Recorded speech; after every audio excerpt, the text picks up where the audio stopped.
going live. And we're live. Hello, Facebook fans, Falcon fans, everybody's Falcons fans, I should say.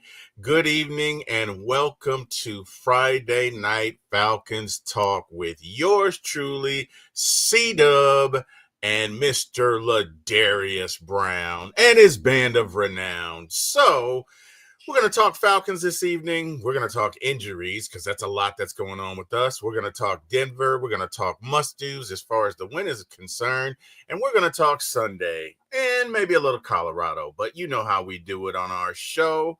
First things first, we are going to cue the music, and I will see you guys in 1 minute.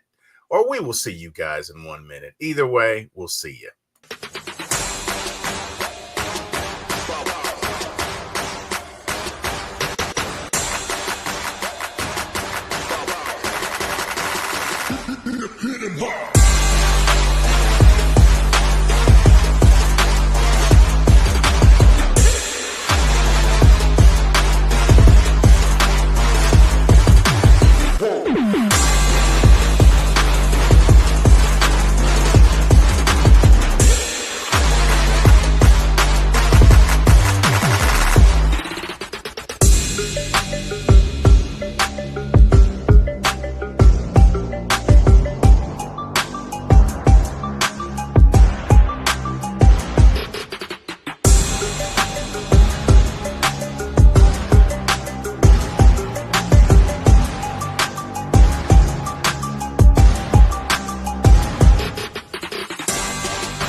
Hello, Falcon fans,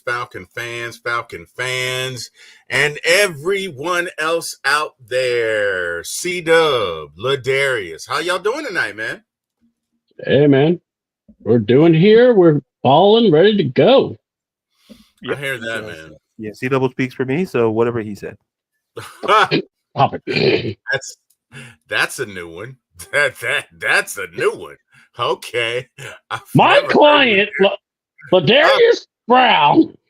Well, Ladarius is the prosecutor, is he not? I don't know. That's weird. Anyway, you don't know who I am. Yeah. What a surprise! What a surprise! Well, wow, whatever. I'm just saying, like he will not know. The defense attorney shouldn't be speaking for the prosecutor, should he? That's a little weird. I don't know. I'm his advocate. What's that? He's implicit. Yeah, we're good friends. Just because we hang out and have discussions without you in the room does not mean there's no bother. Oh wow! He's starting early today. So the insinuation is blasphemous. Oh wow! Vintage Heatness. Wow. It ain't right. Guys, let's get into these Falcons. First and foremost, let's do some housekeeping. Wallace Smith. Wallace, what's good, fam? How you doing, man? Hopefully all is well. Wallace, you still eating those ice cream Snickers? I know I am, man. They're delicious. So let's get into our Falcons, man. We're going out to Denver, and guys, to say that we're banged up is an understatement. Kirko has a shoulder injury. He's got an issue with his elbow. We don't even know that Mooney's playing. Mooney's got, I believe, an Achilles strain, which you really want to be careful with that. And as violent as he is getting out of those breaks, I would not play him. I would not play him. So, and then you got the defense, right? We're down Graham and Washington. I believe he's got a combo last name or whatever, but Washington, I can't think of his name. The last name's Washington. Anyway, 2 defensive ends, and I think they're going to be gone for the year. And then we're down 2 linebackers. So I know Anderson re-injured himself. Captain America or Bertrand is out. Wallace says Kirk and Mooney are playing. Oh, that's dangerous. That's strained Achilles, man. Okay. Well, good to know he's playing. I just hope everything works out, And then, of course, we got some cornerbacks that are down. right? So, you know what? It may behoove us to just bring up the injury list from the Falcons because it is plentiful. Injury list. Who's not? Da, da, da, da.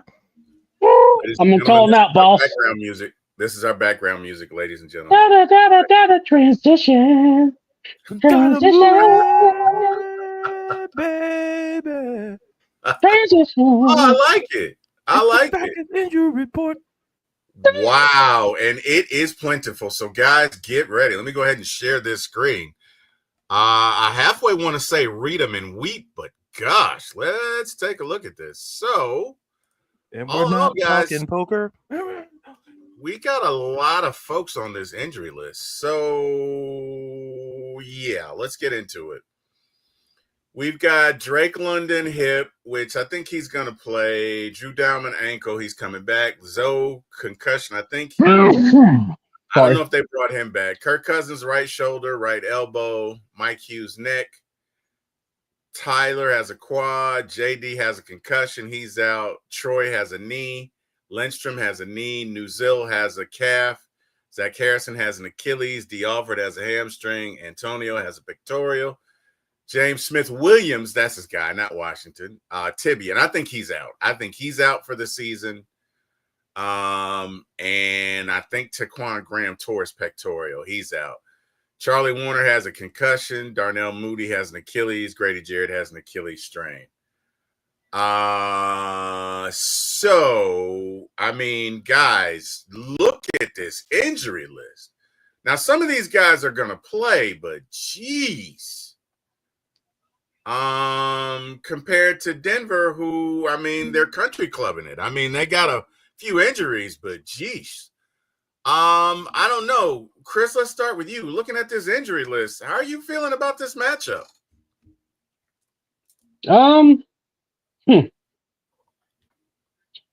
Not good.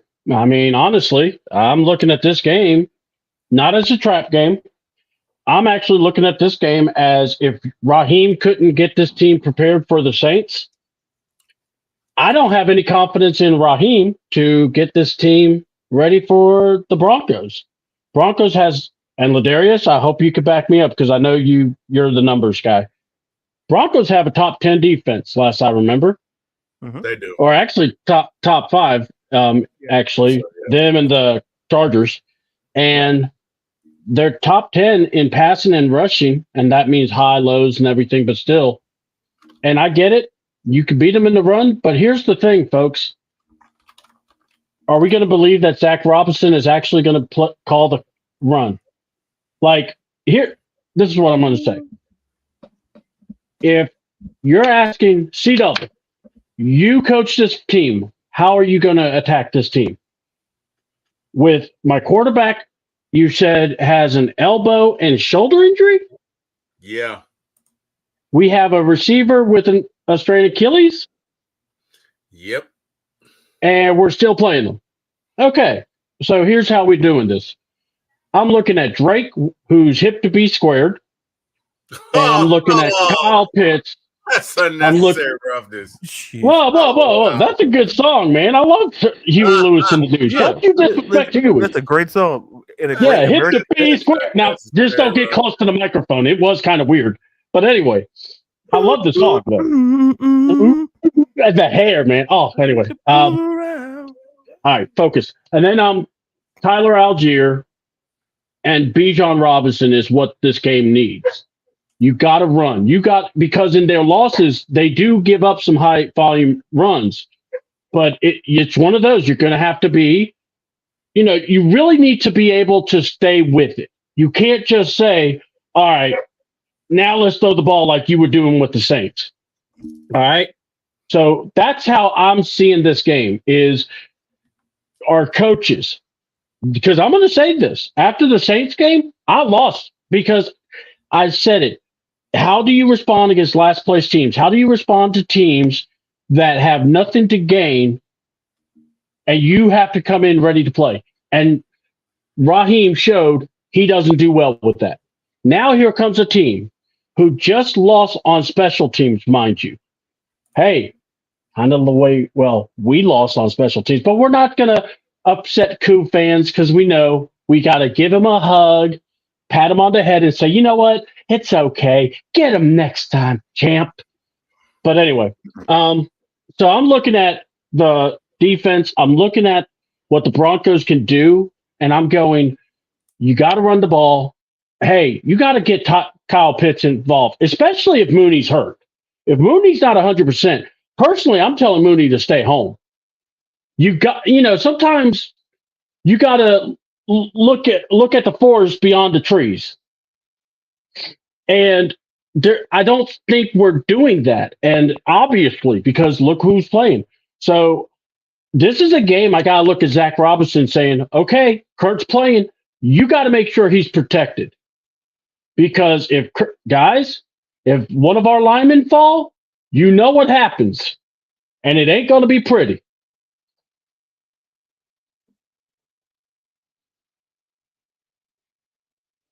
Okay. Nope, the mute monster got me. Sorry about that. Oh, okay. I was like, man, I didn't mean to stun everybody. It's okay. It's okay. Let's do some housekeeping. So, Red. Oh, Red. What up, Red? How you doing? From the Red Row. Berto. Yep. What's up, guys? Berto. Rise up. What up, Berto? Rise up. The Godfather. Wallace, tight end, Warner, cornerback. Alfred, cornerback. Hughes. Yep. Anderson, Bertrand. A whole lot of folks. Whole lot of birds. Hang on. There we go. That way I'm not blocking Ladarius, so he can be like, oh, you've got your favorites. 95 North. How dare you? How dare you? I mean, dear Lord, Ladarius is a professional. You didn't hear him complain. Exactly. I'm trying to be cool and suave, and here comes the guy who blows the game in the ninth inning. I gotta get him. 95 North. Wallace Smith says, "What's up, fam? Out of all these players out, Warner's the most significant in my opinion." Yeah. I would agree. Yeah. That's your best blocking tight end. He makes your run game go. So, C-Dub was giving us his thoughts. If you are Zach Robinson. Okay, wait, can we pull up that comment, please? Yeah, that last one right there. Berto understands, man. Can we right there. Pull that up, please? Yeah. Look at that. Ladarius has the voice of an angel. There you go. Mind of the devil. That's the problem. He's got the mind of the devil. Even when T-Will brings me down, the world we shall overcome.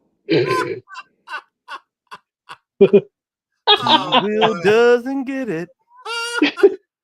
But what a surprise. Oh, he's just a hate. Oh, sorry. Oh, now he's going to join in. It's a real Harry situation. You're the piano guy. Wouldn't know. C-Dub. You're the piano guy. Hey, whoever tips me more gets my support. I hear you. Hey, Ladarius, so give me your thoughts. You're Zach Robinson. How are you approaching this week's game? How are you going to attack this Broncos defense? And guys in the chat, you guys want to chime in? Berto, Wallace, everyone, give me your thoughts on how if you are Zach Robinson, how are you going to attack this Broncos defense that is so ferocious? But I'll ask you a question. Can you pull up that last comment, please? And then I'll be happy to speak. Yes, there we go. I mean, what did you pay him? Did you pay him before the show, Ladarius? Well, hold on. To be fair, Ladarius, if it wasn't for the Godfather, Berto down there, Berto kind of hooked me and Ladarius up, and we became a super team ever since. So, we have to thank the Godfather that is Berto, even though we've never seen him in our wrestling chat, though. Yeah. Or our wrestling shows.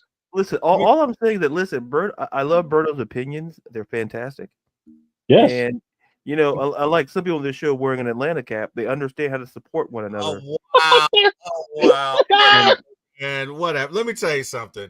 Berto is fantastic. I've reached out to Berto when I first started. He gave me some great advice, and Berto's always been supportive, man. So it's all good. Look, the only bad thing I can say about Berto is that he's a Celtics fan. Other than that, the guy's perfect. I got nothing bad to say about him. The best advice he probably gave you was, hey, that Ladarius guy, listen, off limits. and you broke that rule. And you blew it. You blew it, and you blew it. All right. What you got Anyway. on these Falcons? If you're Zach Robinson, what you got, Ladarius? What are you doing? What are we doing? What are we doing? Well, listen, if Kurt is hurt, listen, this offense has to look complete. Not say fully different, but if Mooney's not in there, then here's the thing. You know, Kurt's got to get that ball in his hand really quick. He's got to, because listen, that Broncos front seven is going to come after him, and they know he's hurt, so he definitely has to get the ball out of there. And simply put, he can't make mistakes, and that may sound obvious, but I say that in this regard. I say this because you're facing Patrick Surtain, who's arguably one of the best corners in football. You can make a case top 5 corner in football, and a solid core of linebackers. So you have to be smart, like Wallace is saying. You have to be smart with the ball here. Mm-hmm. You have to have that balance that we keep talking about. Because here's the thing. Lean on Bijan. Lean on Tyler Algier. Because if Kurt's not 100%, I don't expect Kurt to throw 400 yards in this football game.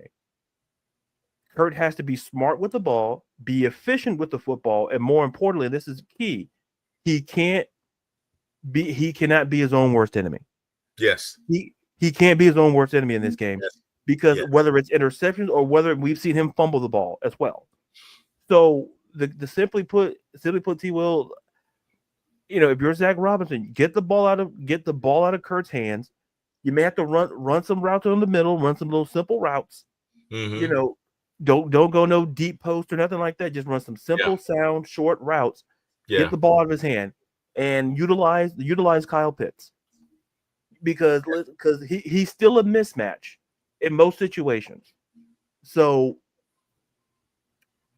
to me, and there's no Mooney, then will we see, you know, more targets toward Pitts? Will we see it more Ray McCloud, or will we see a little bit more of a focus on Bijan in the passing game, which doesn't hurt either? But to me, the penultimate thing is get the ball out of Kurt's hands, don't be his worst enemy, and just play smart football, because this Broncos defense will make you pay for making mistakes. Yeah. And where did everybody go? No, I just, since it was covering you up, man, you know what I mean? I wanted you to. Yeah, I like being feel like I was sitting for a crowd at, you know, at Madison Square Garden, but I was like Billy Joel or somebody. Understood. Didn't want to be butt naked in front of everybody. I got you. I mean, didn't want it. In the right room, sure, but not in this room. Oh wow! Oh, you know what? Look, I'm not mad at that. Pause. Yeah, okay. Big up into hey. It's okay to be new to turn person. Big up into that. That's our big upping moment of the show, sponsored by, you guessed it. Oh, big up in jeans. All right, big up in pause. Anyway, all right, guys. So look, if it's me, obviously I'm gonna run the ball if I'm Zach Robinson. And I agree with what you guys said. I'm gonna try and work in some screens, get the ball out of Kirk's hands quickly. You know, and again, like, take what the defense gives you. You know what I mean? A lot of slants, a lot of drags, a lot of plays over the middle, whatever you can do. Stay out of 3rd and 8, 3rd and 7. You want to be at 3rd and 5 or less. You know, 3rd and 4 if you can help it. Be efficient on 1st and 2nd downs. Control the clock, keep the thing going, and let's see. You know what I mean? A defense like that, you can wear them down. So if you keep that defense on the field for 35, 40 minutes, 4th quarter, you should be able to run the ball because those guys should be tired, right? So that's how I would attack that. I do have a question for the panel, though, right? Yeah, sure. It's 1st quarter. You're on the 43-yard line of the Broncos. It's 4th and 3. With everything going on with Koo here lately, are you guys going for it or are you kicking? And I'll start with you, C-Dub. Am I going to kick it or am I going to go for it? It depends on the yardage and it depends on just how we're flowing. 4th and 3. It's 4th and 3. 4th and 3. All right, 43. You know what? I ain't kicking it. I'm either going to punt it or I'm actually going to go for it because I rather trust Bijan, Tyler, and Kirk to make the right play. Or you just play field position. And I know some people don't want to hear that, but sometimes you got to make it difficult because understand, guys, we're playing a rookie quarterback. But again, this defense has shown that they could go up and down. But again, you still pin them down, and then you got to take some chances on defense. So I would actually, I wouldn't put the pressure yet on Koo. But look, he's going to have a moment where he kicks one or miss one. Because guess what? That's just the way the NFL is. So it might be that first possession, and he has to kick it. So, yeah. All right, fair enough. Ladarius, how you feeling? It's 4th and 3, brother. It's the first quarter. It's 8 minutes left in the first quarter. You've driven down. You're on their 43-yard line. It's 4th and 3. Are you going, kicking, or punting? What are you doing? The numbers will tell you to go for it because if it's 4th and 5th or less, to go for it. And to me, even if Koo was hitting those type of field goals, there are other factors to consider. And because I don't know what the score is at the, if it's a 0-0 game, me personally, as much as I like Koo, like let's put our punter out there. Let's play field position. Let's, even though we're banged up, this is a game where if everybody was healthy, yeah, I'd say go for it all the way. But listen, we're not healthy right now. So we really can't take those kind of chances. Trust our punter to do a coffin punt, kind of pin them back on their side of the field, pin them deep.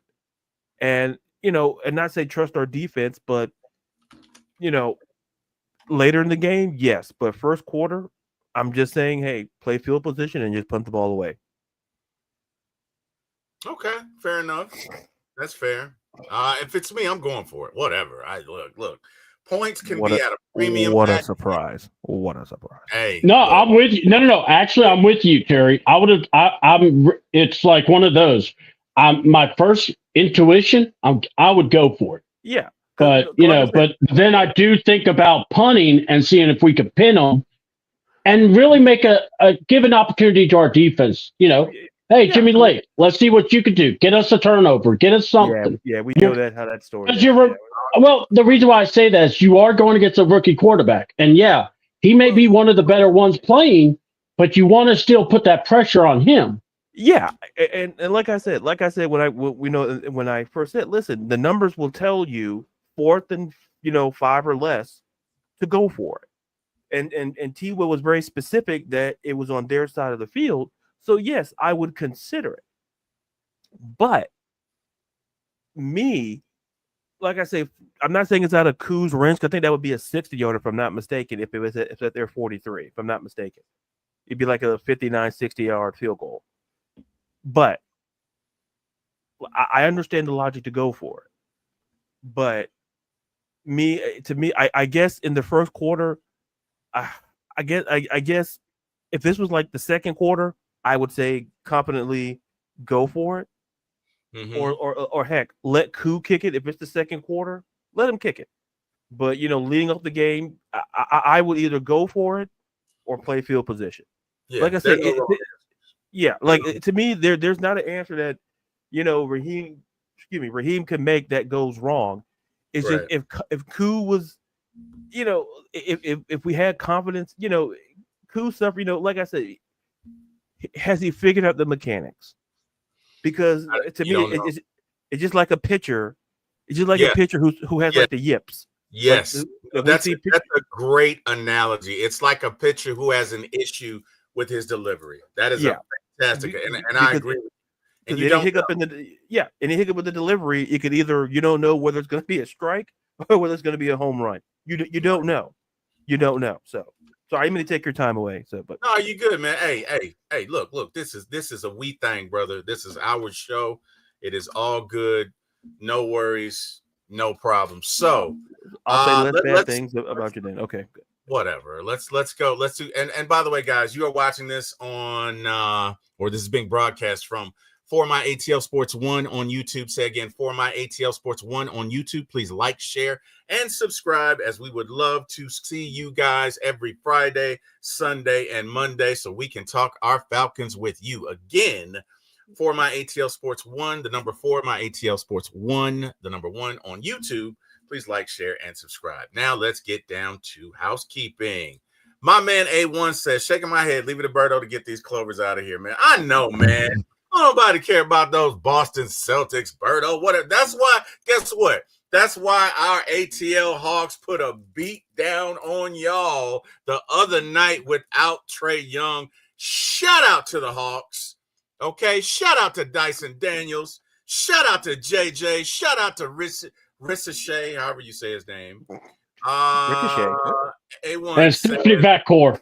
What's good, my guys? What's going on, A1? You know what it is. Hey, all good, man. If A1's not doing your video's not getting done. C-Dub says, tell him Tip. That's A1. He is bitter. Our guys beat them. Yeah, he is bitter. Oh, you're talking about Berto and his Celtics. That's right. Mm-hmm. Yep. Paula says, Berto, I agree with you, and I think Dwelly will come and do a good job. Well, okay. Who? Ross Dwelly, I think he's talking about. Oh, God, not the dude. He couldn't even. Man, anyway, all right, I'll shut up. Go ahead. Not right. a Ross Sterling guy. Let's just say it that way. Okay. All right, guys. All right. So, let's talk about this, right? This defense is severely impacted. So I don't know that you can bend, don't break in this instance, right? I think you probably have to get out there and get aggressive right away. I don't know that you can necessarily lean back on this one because you got a lot of folks that are out, right? You got some cornerbacks that are out. You got some linebackers that are out. You got some defensive ends that are out. You got folks that are playing with each other that maybe have not played before. So if it's me, I'm going to be aggressive, but that's the Scorpio in me. I want to know, you guys, if you're calling your game plan, right, and you're, oh, God, dare I say it, if you guys are Jimmy Lake, right? Good night, everybody. C-Dub. C-Dub. If you're Jimmy Lake, are you going to be aggressive? Are you blitzing? Are you blitzing in zone combos? You're blitzing in man? You're playing back? You're sending 5-6 guys? What are we doing here to account for the injuries that we currently have on defense? Go ahead. And to those in the chat, you can chime in as well. What are you doing on defense? What I'm going to do on defense is I'm going to inflict pain. I'm going to make my guys run through walls. I need them to go after and make Bo Nix's life hell. Make him uncomfortable. Blitz. I'm saying, and not just any blitz. I'm going to send my secondary. I'm going to send, Simmons to go at him. And look, Simmons is going to have to play a key part too, by the way. All right. Don't tell me about Brandon Dorless. I know everyone's so happy about it. It's like a little kid about to go to pre-K for the first time. I know y'all are happy, but let me tell you what's going to happen. He probably ain't going to get any tackles or any sacks. So relax. He ain't going to be the MVP of the game. If he is, I will stand corrected. But still, with that being said, I am looking at, I need our leaders to be leaders. You're right. We got injuries. We got people hurt. By the way, Fitzpatrick has been picked up by either the Packers or the Bills, and that's because our Falcons put him on the practice squad and they picked him up. So yeah, bye John Fitzpatrick, which sucks because we could have used him because he could play that full back tight end role blocking wise, because from Georgia. But anyway, and hello Stephanie Backcourt.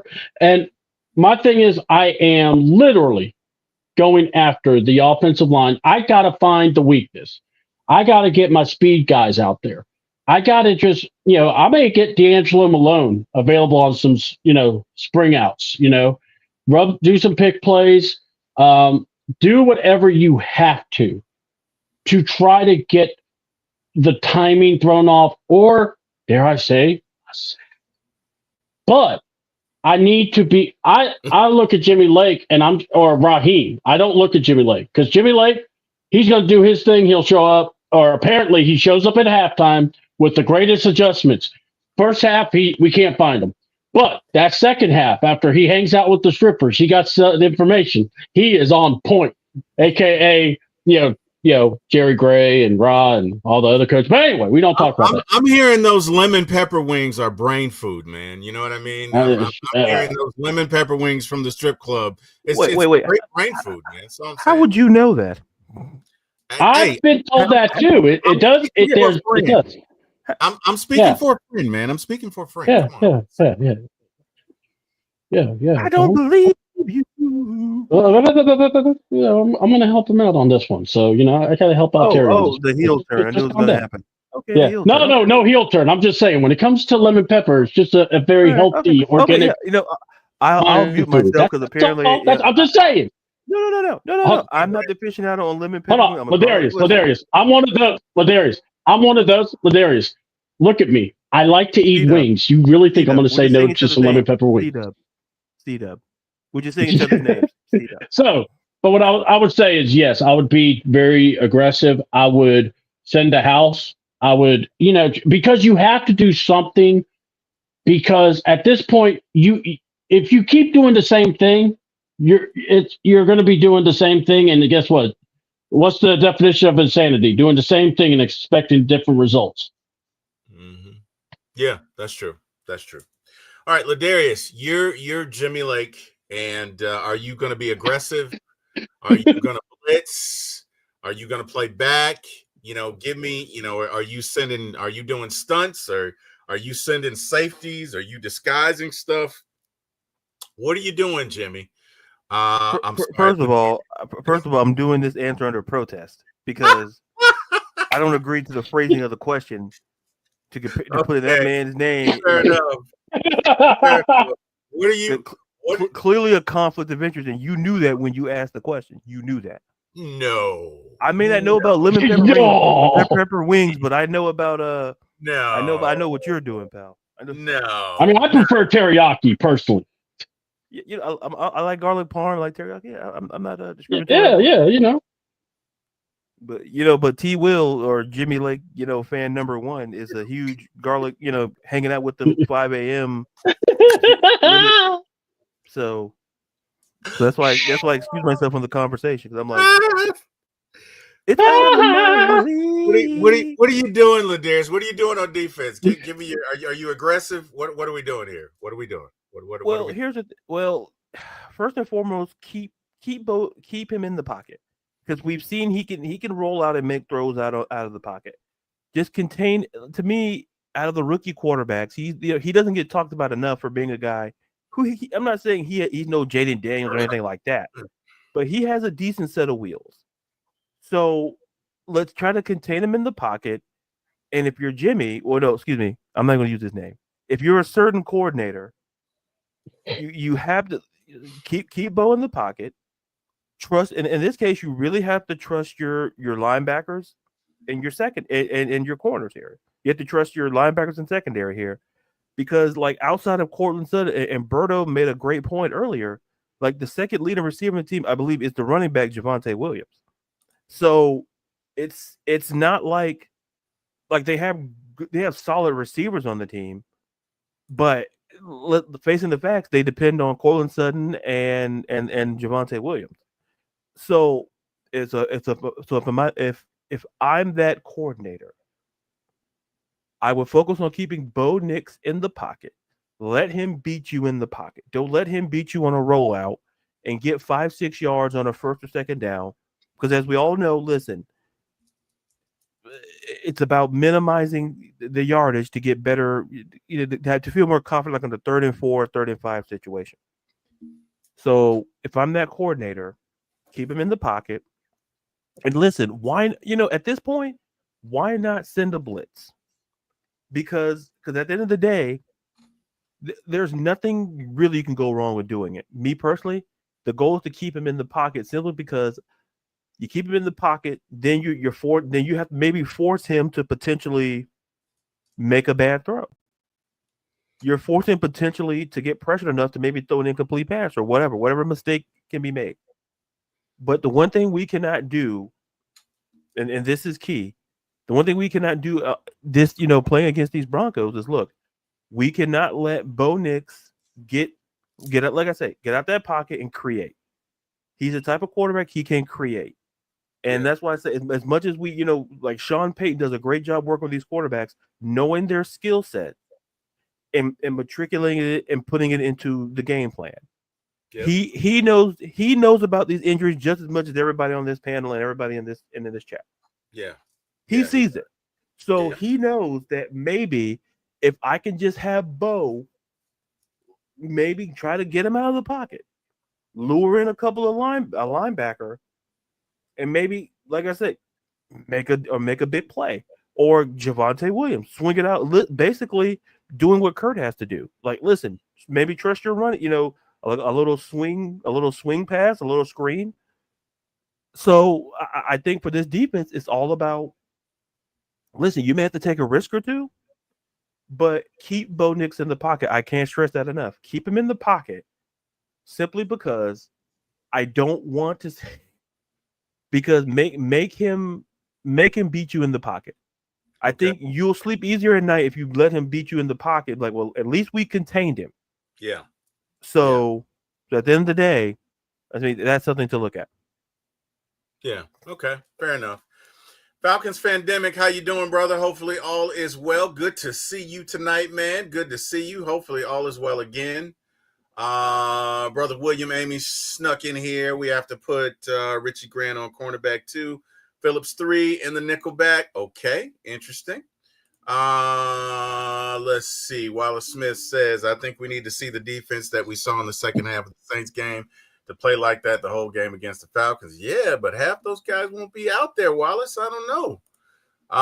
Falcon Fandemic, we lost John Patrick. We lost John Fitzpatrick at A1 forever. Yeah, Chris, we did lose him. Yeah. Falcon Pandemic, the game plan is simple. Mimic what we did against Dallas and Tampa Bay. And yeah, Fitzpatrick was signed by Green Bay. So we are caught up. So guys, I have a scenario for you, right? I'm going to knock on wood before I say this.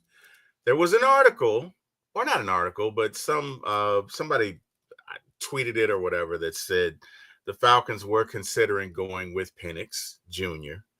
if Kirk couldn't go, and he's got a sore shoulder and a sore elbow, probably injured on that play where the defensive tackle stopped his arm from going forward. So to the extent that Kirk can't finish this game, you got to bring in Fitzpatrick. Knowing McGarry is the blind side blocker, I'll start with you, Ladarius. How do you feel about that? How do you or a better question would be, are you going to scheme for that? So if you have to, switch out Kirk for Penix, in my mind's eye, you got to put a tight end out there next to McGarry. You got to chip with Bijan going out there. You can't just leave McGarry on an island out there, him being the blind side. Those are my thoughts. Ladarius, tell me yours. What are you thinking? We got to switch him out, What are your thoughts? Well, here's the thing.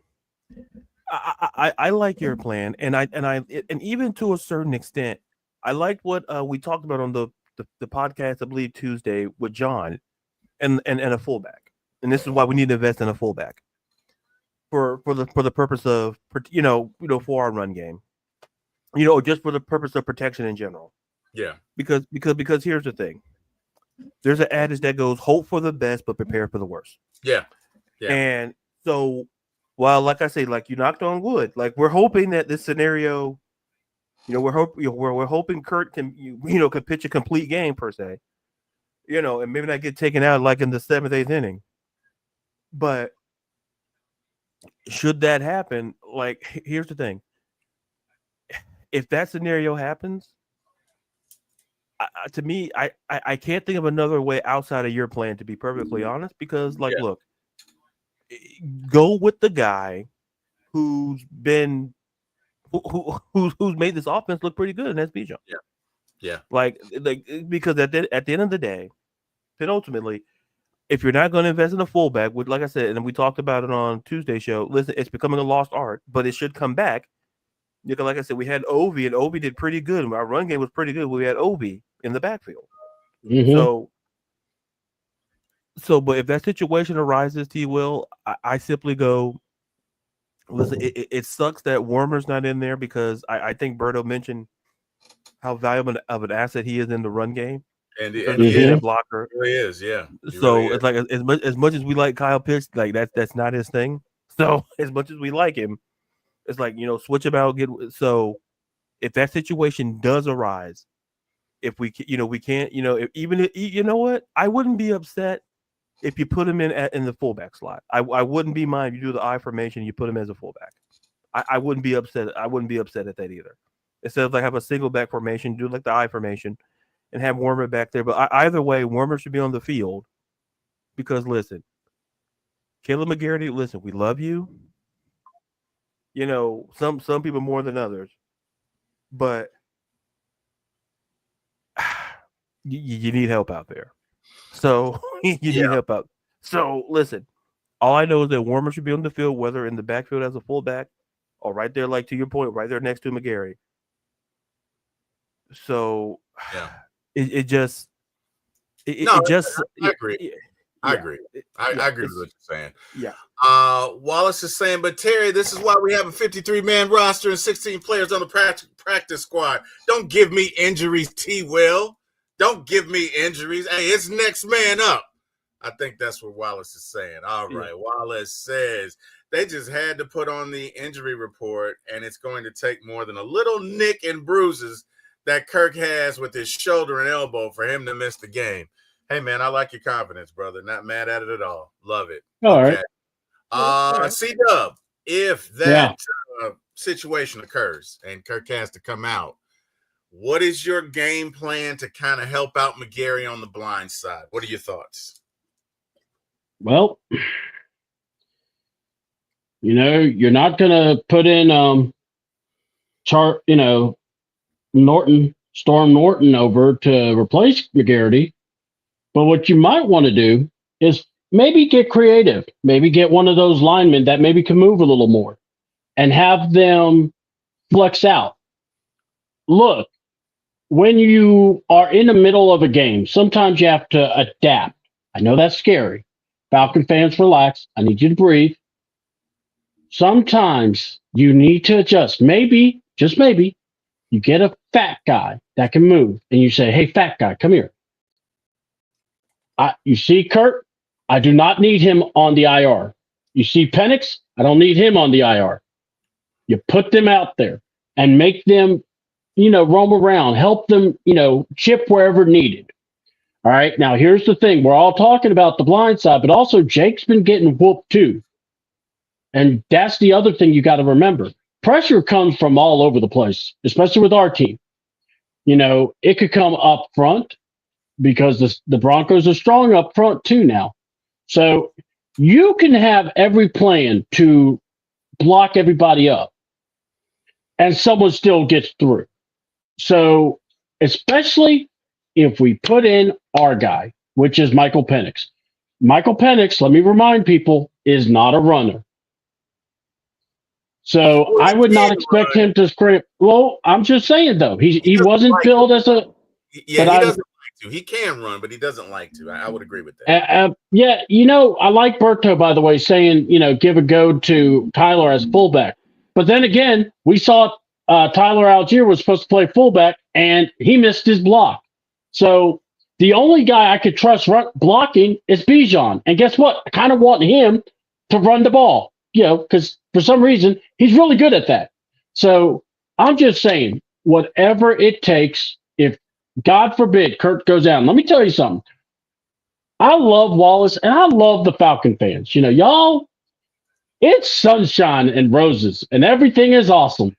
All right, we're playing the Lego song. Everything is awesome. Swear to God, I'm gonna change your moniker to "Everything is awesome." Everything is awesome. Everything is cool when you're part of the team.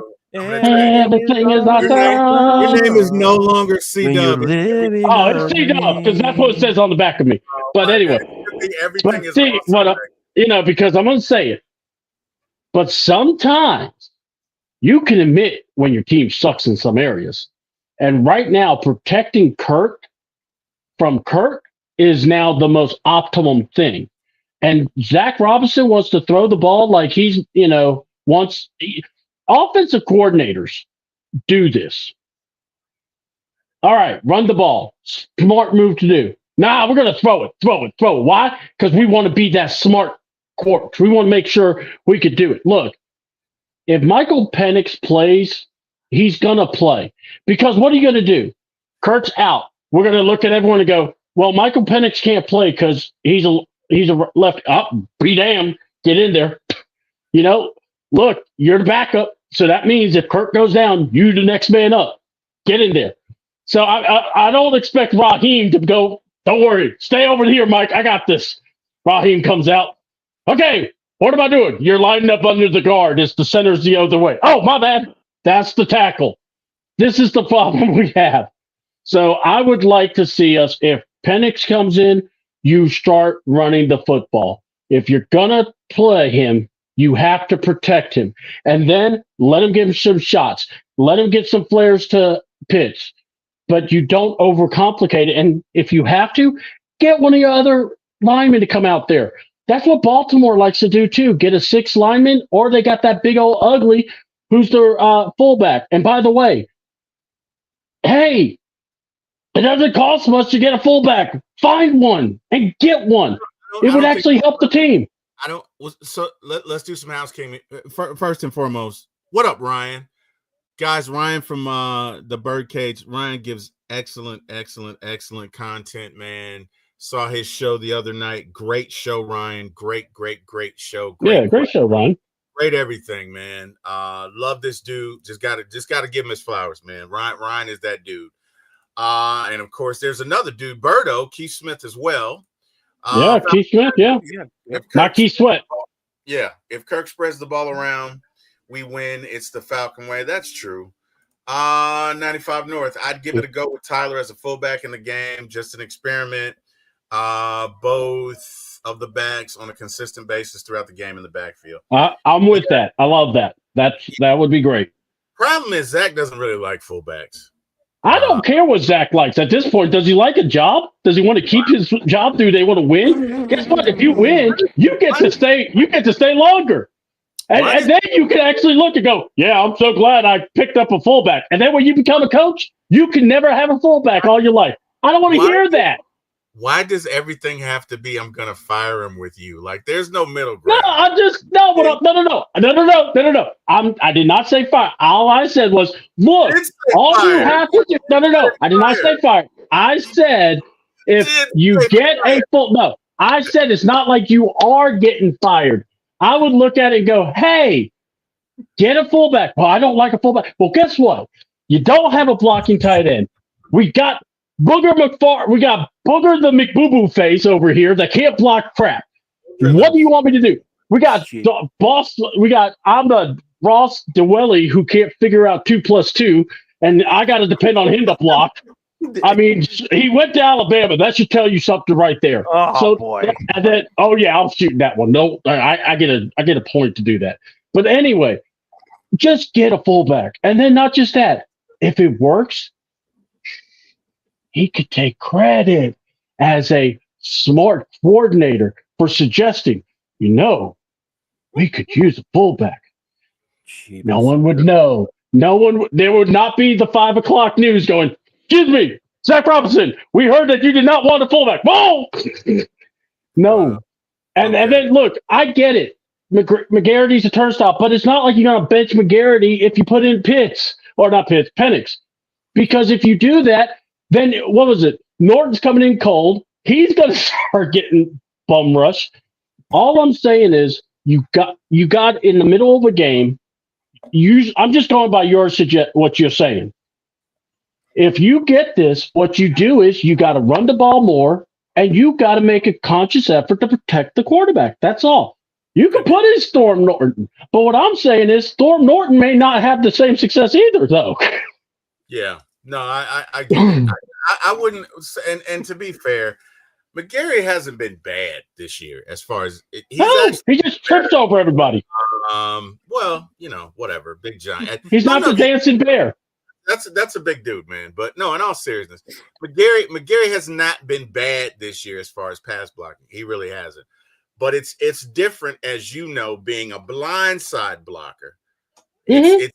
You just because if he gets through and the quarterback doesn't see it coming, it is what it is, right? So just a concern. It's a different mindset, pretty much. Look, now then Michael will understand what Kirk Cousins really goes through when Jake misses the block. And he'll be like, wow, that really hurt. Falcons Pandemic, believe it or not, fellas, I'm going to keep saying it's Kyle going to be the one that has to catapult this offense. We already know that we have what we have and everyone else. I'm so over that. Like, and no disrespect, Falcon Pandemic, man. We've done some you family, man. We've done podcasts together. We've been on a team together, but here it comes. We had chicken wings together. We had lemon pepper wings together, baby. Kyle is what Kyle is. Kyle has talent. I'm not gonna take anything away from his talent, but Kyle, to me, is just not the guy that's going to carry a team. That's not what we've seen. That's not what I've seen from him in year 4. I've not seen. Now, fair enough, he did have, Cheeks McGee for quarterbacks, with the exception of the Matt Ryan. Cheeks year. McGee. Going in my playbook. All right. Working on McCuss.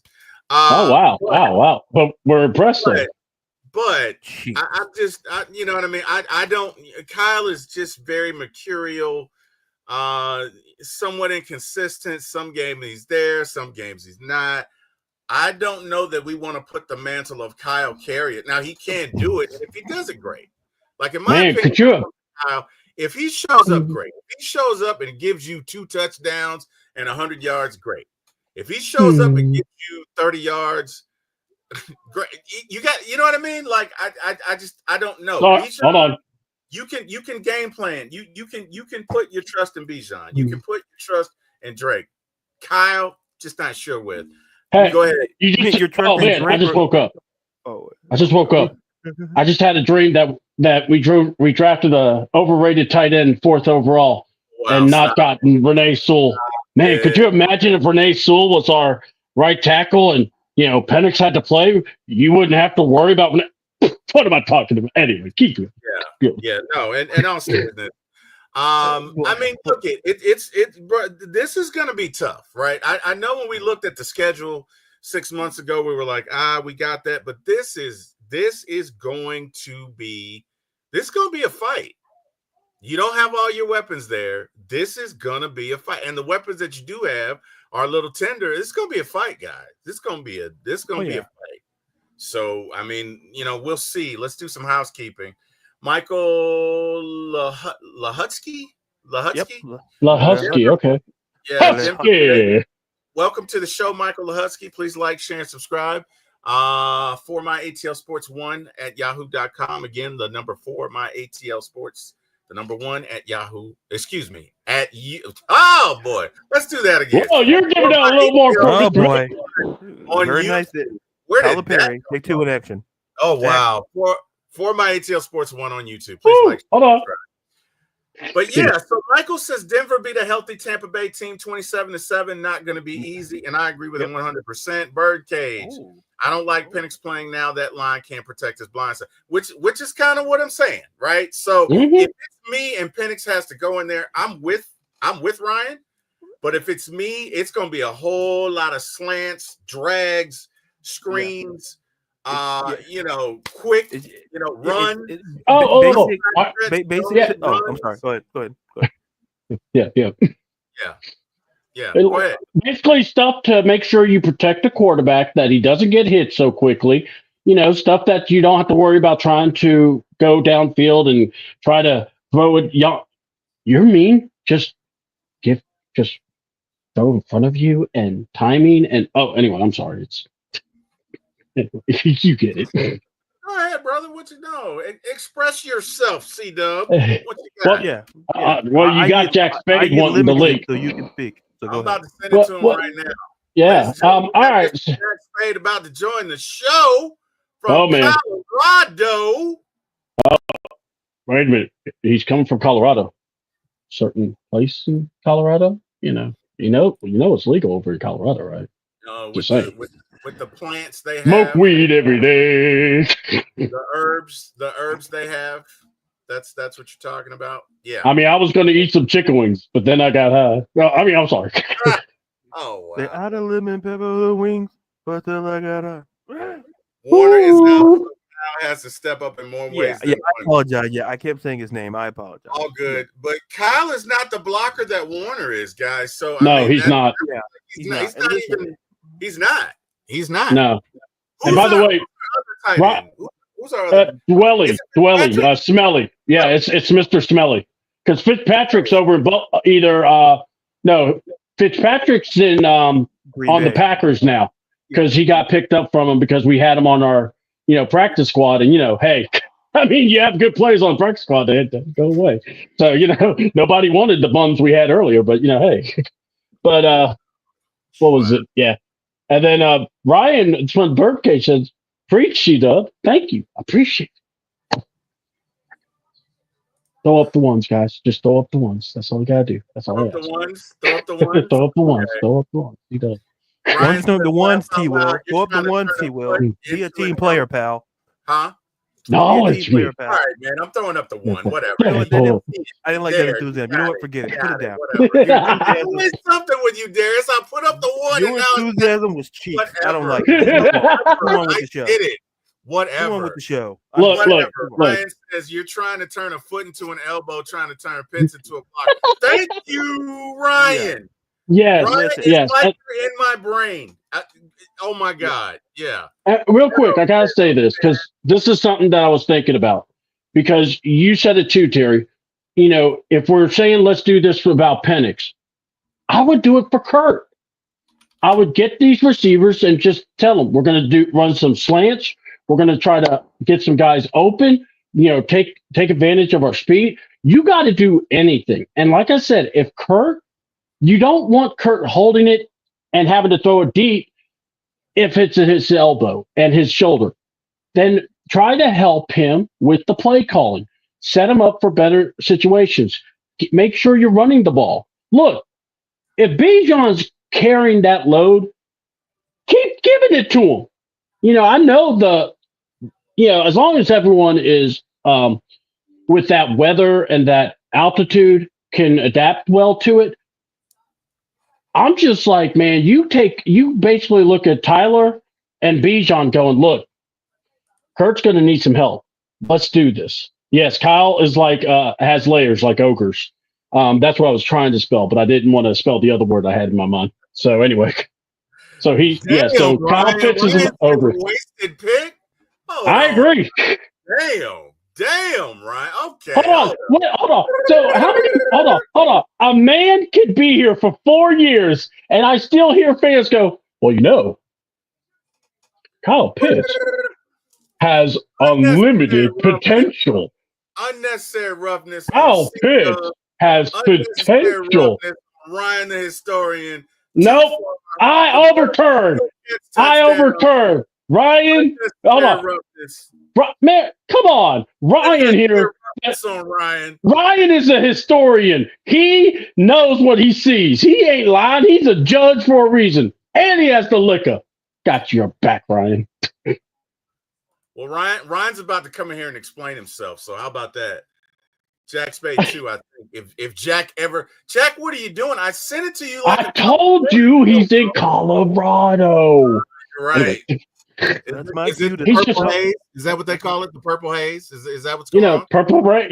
I would sing purple rain. Some would say purple haze. I can't judge on that, but purple haze. Purple rain. Wait. That's the you were singing Purple Rain to the. You know what? Forget it. I love purple rain. It's called a remix, Ladarius. I love a Prince. remix. How you know what? You know what? I'm about to leave the show. I remember Prince playing basketball. This is abuse.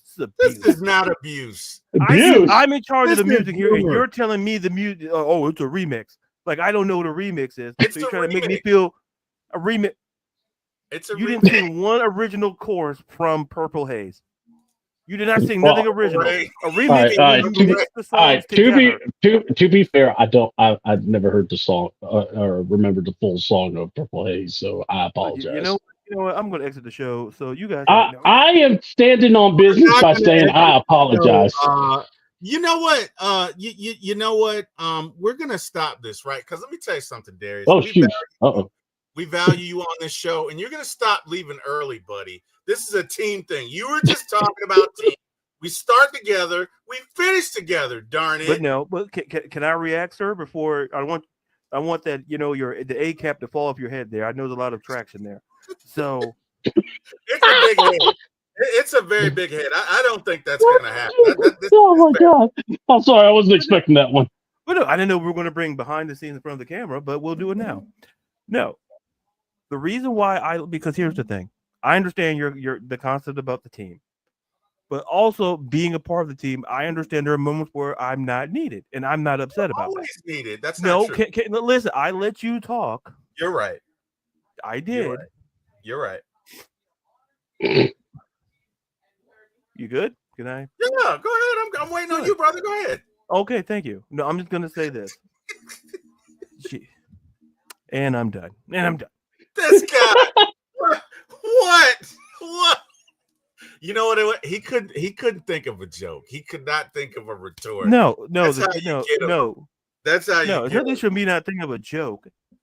The joke is right there with the hat and wow. So that's the joke. Whatever. You go for fastballs, I go for the curveball. That's what I do. Wow. Okay. I'm Pedro Serrano. Whatever. That's what I do. I work on curveball. Anybody keeping an eye on that fight tonight with Tyson and when's it actually starting? Because I thought it was going to start later tonight. It starts at like 10. I think it starts like at 10 or something. But since it's in Texas, so it's 9, 9 there, 10 here. Yeah.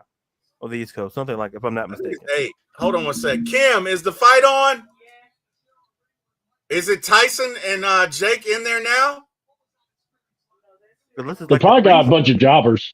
Yeah, I think it's like an undercard. Probably the undercard for tonight.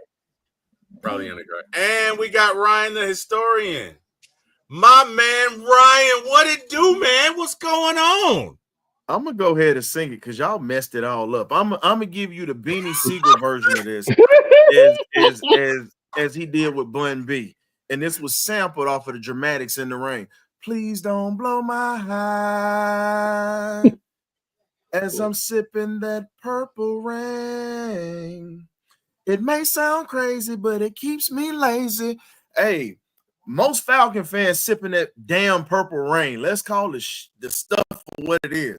See, y'all about to get me to start cussing up here and going back to my military days. So I'm going to be honest with you. Kyle Pitts has been a foobar of a situation. So for my military folks, you know what that means. That means effed up beyond recognition. All recognition. Yep. Yeet. And I'm going to tell you just like this here. That 4th round pick was wasted. That was a Arthur Smith pick. We did not need a damn tight end at that spot. I get it. You have to understand. You've got to build within the trenches before you can do anything. Anything. No disrespect to Bijan, but let's keep it a buck. We've been sitting here bitching and moaning about a damn defensive tackle. You had one with Jalen Carter that you could have took. Yeah, and you took a running back. Yep. I don't want to hear this BS because guess what? Everyone's like, oh yeah, well he's a generational type talent. Bullshit. I'm sorry to say that, but bullshit. Give me the kid out of Boise State. Yeah, the kid that's having a Barry Sanders like year. Let's talk about it. Wow. Let's talk about it. He does exactly what Bijan does. I'm sorry. I'm tired of it. Like, I like the fact that we have a running back that can help us in tight squeezes. But let's be real. How many running backs do you see with this skill set? You're seeing this. You're seeing this. And you pass on a rare talent at the defensive tackle spot. We can't Come even on. stop a nosebleed. Literally. A nosebleed? We can't stop a nosebleed, Ryan? Not with crazy glue, toilet paper, and doggone Dayquil. You can't even. I mean, stop personally, I wanted Renee Sewell, but I would have taken him. No, I would have taken him too. The I thing know. is, you have to build in the trenches to win ball games. You don't win games unless you have the line of scrimmage situated. Period. Mm-hmm. And it doesn't matter if offenses are spread out. It doesn't matter that we're running a 3-4. If you don't have the personnel to execute your game plans in the trenches, all the other stuff don't matter. And I gotta, I had to bust out with a song for my dog Ladarius. I always come in here, and you know what I'm saying, Darius. Normally you singing. I had to do a little something tonight, man. So we still trying to get this quartet together that T Will's supposed to be managing. Yeah, like Big Red. Yeah, Big Red. No, we're putting you outside the balcony. That's what's going to end up happening. I'm telling you, you don't give us our money. We're gonna hang you over the balcony. My hours are not. Ryan, grab his leg. What's going on here? I got you. I'll just distract everybody else. I'm like, yeah, there ain't nothing to see. It's all good. Don't worry. They're just talking. They're just arguing. It's all good. 5 heartbeats on him today. Hold him with that. Our office hours are from what? 9 to 5. 9 to 5. Hey, I'm gonna bust up in that sucker. Ain't nobody sang like Eddie Kane Jr. Raindrops would fall. Eddie, you're embarrassing. Hey, you know what's sad? I'm gonna be honest with you. You know what I think we looking at it now? Marcus Mariota and Desmond Ritter looking at damn Kirk Cousins, how he done took over the city. How does it feel to beat me? You can't even rest like me. You can't get it. You can't get it. I love it. Ritter's in Oakland on the steam pile. Oh man! All right, so hey guys, look let's get back to it. We're in Denver. It's and Ryan, I don't think I got a chance to ask you this question. So we obviously got a lot of missing pieces on defense. If you're the defensive coordinator, if you are Mr. Jimmy Lake, are you aggressive? Are you blitzing? Are you blitzing in zones? Are you what are you doing to make up for the fact that personnel-wise, we're down quite a few folks? And I know that you're a technician, so I'm just going to shut up and let you talk. Go ahead, sir. Okay. Well, we do have some pieces that did do well in the preseason. They've been playing on special teams, but they should have been getting in-game reps as well. Dorley should have already been playing. Even if it was the packages were limited for that young man, I really believe that he should have already been getting snaps, honestly. Even if they were limited packages, because here's the thing. You want to break him in slow. You want to make him get his feet wet. You want him to become comfortable, because the one thing you don't do is throw a rookie out there in the middle of the season and he is cold as ice and has no concept and is literally like a deer in the headlights, because again, you're putting him in a situation with some experienced guys, or you got rookies that have already been broken in and had that welcome to the NFL moment. You don't want that to happen to him now. This is the time where his confidence should have already been built. You let him go earlier in the season. So Dorless is going to probably get some playing time. Since Mike Hughes is out, you got to do a lot with Clark Phillips and D. Alford, but there's another guy that you got on the sideline that can play corner and that can actually play safety, and that's Kevin King. You can actually use him in the slot, and you can rotate. You have 3 guys that you can play: Alford, King, and then you have Clark Phillips. I think Alford is out. No, that's right. Alford is out. So you got King. You got to play King at this point. Yeah. You kept him around for this reason.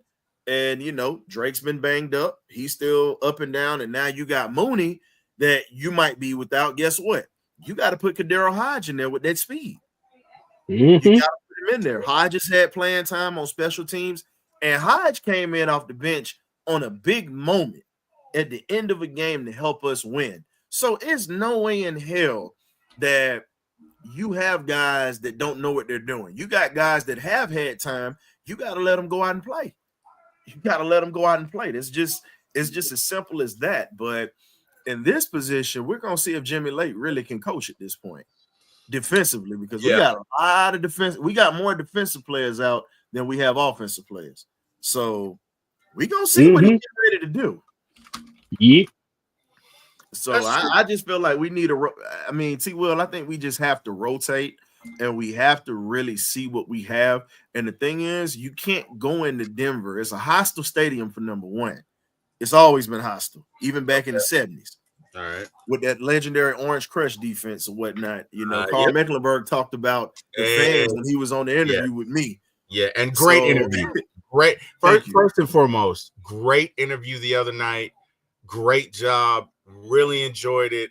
Love your eye for detail. Love your attention to detail, Ryan. Really, really good job. I'm sorry. You were talking. Go ahead, brother. Sorry about that. Nah, I see Lisa was saying neither. I get Mariota and those guys weren't connected. It was just a joke. I was just clowning when I said that. Please don't take this seriously. I was just joking. I do have a lighter side now. I just don't show it all the time. But that was just who wrote the Book of Love? Ryan, of course. No, but honestly though, T. Will, I really see a lot of things that we have to do in this ball game. We have to come out aggressive. And we have to play smart. And the one thing that we're going to have to do, if you ever look at all of Sean Payton's offenses that beat us, outside of having the mobile quarterback like Taysom Hill or even Breeze when Breeze had to run, the middle of the field is what Sean Payton attacked. He attacks the middle of the field, and then he goes deep. Okay. Think about it. Look at the tight ends that he's had that have beaten us, from Jimmy Graham to Ben Watson, former Georgia Bulldog. Yeah. I'm sorry, Lisa. I'm sorry. Forgive me, sweetheart. I apologize. I was just I thought you might have thought I was for real. So I apologize, Lisa. That's on me. But the other tight end that was a pain in our butt, I said Jimmy Graham. I also said Ben Watson. There's another one, Jeremy Shockey. That's the one that a lot of people forget about. He was a corner on our side for years. He did. He really did. So the way that we're going to have to play this game, you're going to have to keep Bo Nix. I'm not worried. Let Bo run. I don't want his playmakers to run, because if they start running and then we start locking those guys down and he's in the rhythm, then he starts running to hurt us and we start panicking. Yeah. So best way to do it, shut down the middle of the field, make them become one-dimensional with running the football, because you can beat a Sean Payton team. Yeah. It's been proven. Yeah. So, that's what I got for you, T. Will, so far. Well, hey, as always, man, I appreciate it. Ladarius, you out there, buddy? Ladarius might have stepped away. Ladarius, there you go. All right, Ladarius. You look like you're a parent and I'm a kid. What was it? Oh, there you are. Oh, my God. Like I ran away from home. What is Homeward Bound? What's the matter with you? Jesus Christ. No. Hey, Darius. So, Ladarius, let me ask you this question. They have such a love-hate relationship. It's beautiful, isn't it? This man here. Man, it's all love. Hey, also, we got Mr. Jack Spade. We got Mr. Jack Spade in the building. Mr. Jack Spade from Colorado. One time for the fan. Our man on the scene. Hey, what's going on, man? Jack, you might want to. You mute. You mute. Can't hear you. He got that good. He got that good. Muted, Jack. You got the good stuff. You muted, Jack. You muted. And I can't. Am I good now? Yeah, you are. Hey, look. It's not that cold. It's not that cold. Short sleeves. It's not that cold. Falcon fans talking about it might be cold as hell in Denver, man. It's like 54 degrees. It's a beautiful night in Denver. It's a quiet town, man. These folks here, they kind of already know that the Falcons can come in here and, fuck up their Sunday. A lot of Denver fans and Denver locals have already told us, go in there and beat the Broncos. They're not really too much big fans of Bo Nix either. But for the most part, man, we're having a good time, man. Rise up to our fan club. We got the Host Hotel right here at the Sheraton downtown. So everybody's over here checking in, man. We had like over 60 people already check in. Of course, Terry, we just came back from Breckenridge with a crew too as well. So we're enjoying the Colorado environment. Got some Falcon fans right here. Roz in the building. Ronald is in the building. Rise up. You already know what it is, man. Hey, man. Rise up. What up, yeah, rise up. The Dirty Birds are here, man. Let's talk Falcons, man. What's up? Let's talk Falcons. Yeah, all right. So we're talking now. We got a lot of injuries on defense. Jack, if it's you and you're getting your Jimmy Lake on, what defense are you calling? Are you going to be aggressive? Are you going to blitz? Are you going to play man? Give me your strategy with the current injuries that we have in your mind's eye. What would you do if it's you? Seeing the way the Falcons have been playing all season, man, I think they're going to just stay the course on Sunday. You know, everybody knows their role. Everybody knows what they're supposed to do, man. Next man up mentality. So for the Atlanta Falcons, it sucks that we're down on injuries and we're down a couple players, but it's still a winnable game. It's still a winnable game. You got to get past Denver's defense. I think that's what everybody's talking about. They're not talking about Denver's offense. They're talking about Denver's defense.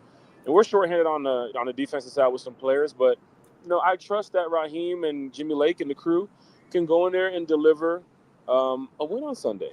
You know, and I'm all for you know the next man up mentality because that's what happens in football. But you know, we are shorthanded on the defensive end, especially at cornerback right now. I think Clark Phillips is going to be getting a lot more snaps on Sunday. Of course, I don't know if Kevin King's been. I read something. I can't remember if it's Kevin King or who the next man is going to be filling into as well. But it's good to know that you know you still have Kirk Cousins out there. You still got Bijan. I think Denver needs to worry about our offense. You know, for the most part, we can get the ball. We get the ball down the field, man. We can get the ball down the field. So, for Jimmy Lake and the team and the rest of the guys, I do feel like they can go out there and still get it done. But yeah, we are kind of shorthanded with the injuries right now. But hey, man, next man up. Whoever has to get in there and step up for the team, go ahead and do it. You know. So you're not worried about the injury with Mooney, the strained Achilles, and Kurt's shoulder? I am a little bit worried, but the bye week is coming up next week. We kind of don't know, you know, how severe the injury is. I mean, they only tell us a little bit in the reports and, you know, what you kind of see from, you know, the journalists that cover the Falcons. But, you know, if Kurt's good to go Sunday, then, you know, hopefully they can go ahead and keep him clean. You definitely want him getting sacked 6-7 times with Denver's defense if he's injured with that surgery with a shoulder injury. And the same thing for Mooney too as well. I mean, the bye week's going to help a lot of these guys out, but every single team is dealing with something like this. I mean, show me a team that doesn't have injuries going into week 10, week 11 right now. Like it's a battle, man. You know, these players out there are fighting hard every day, man. Especially with the Atlanta Falcons, like these guys putting their bodies on the line. That's why I want to let fans know, like stop being so critical of some of these players. Sometimes these guys put their bodies on the line every Sunday for us as fans to get excited about. You know, I mean that's their job and everything, but still, like I trust in this team and going out there and getting the win. But I am a little bit concerned, you know, with some of the injuries. But I think the team complete that whole 53 that's going to compete out there on Sunday. They're going to come away with a win. You know me as a fan, I'll never say a loss. You know me I'm like Eric Parker. You know what I'm saying? I got that Eric Parker mentality. I got like your little brother. Question? Just like your little brother. Go ahead. Hey, Jack, what's happening, man? It's the historian from the Birdcage, man. What's happening with you? What's up, man? Hey, so look, I'm gonna be honest with you, fam. Now, it sounds nice, and I get it. I'm that fan that's the realist that piss people off, and I don't give a damn. Mm-hmm. But I'm gonna call a spade though, fam. I really think we need to see a little bit more Cordero Hodge at this point because again, you've got Mooney who's got an Achilles strain. Mm-hmm. That's an injury that you really don't want to risk at this point of the season. Yes. Yeah, you know what I'm saying? And then you got Casey Washington. You're right.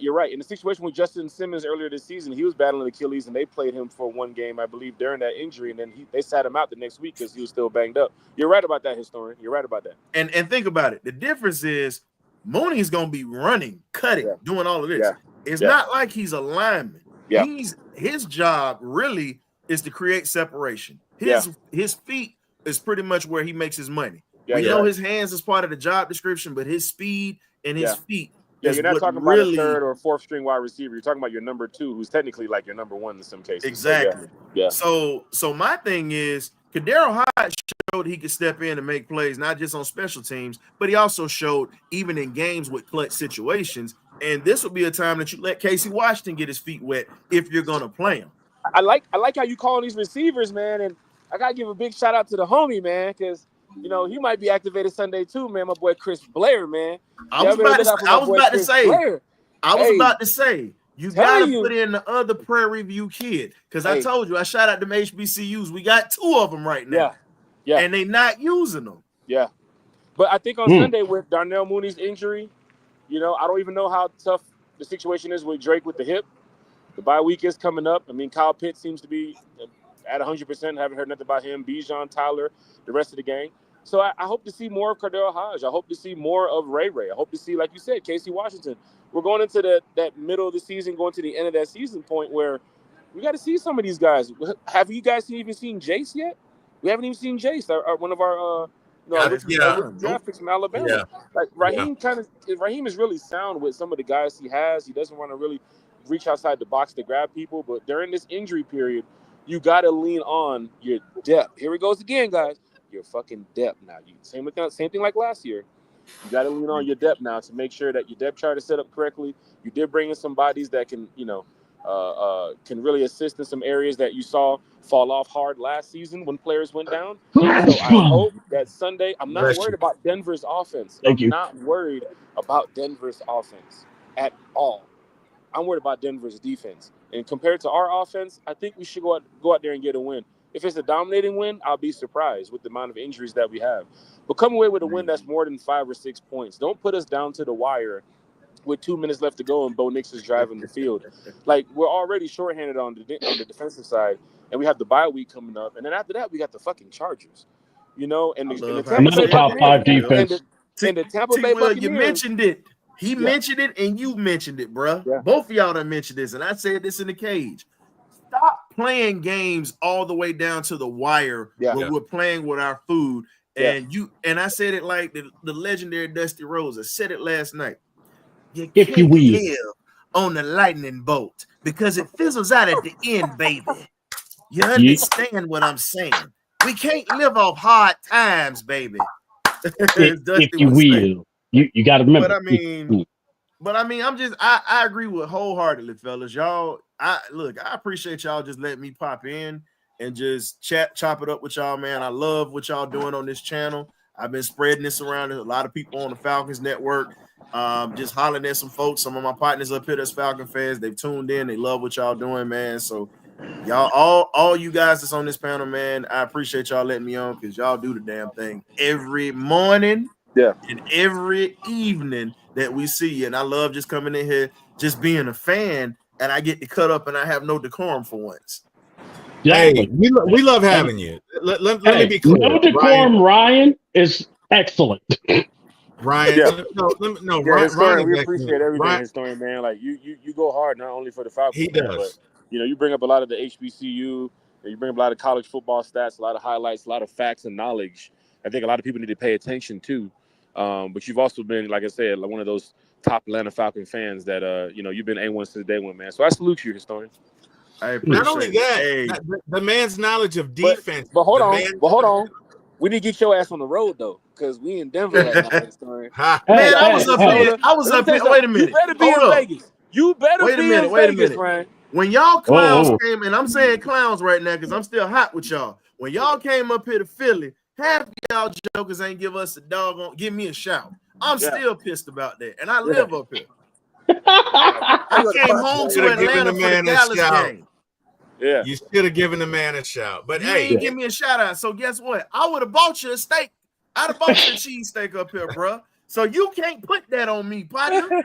You ain't even hit me up. Hey, look. We got what, 3 more away games?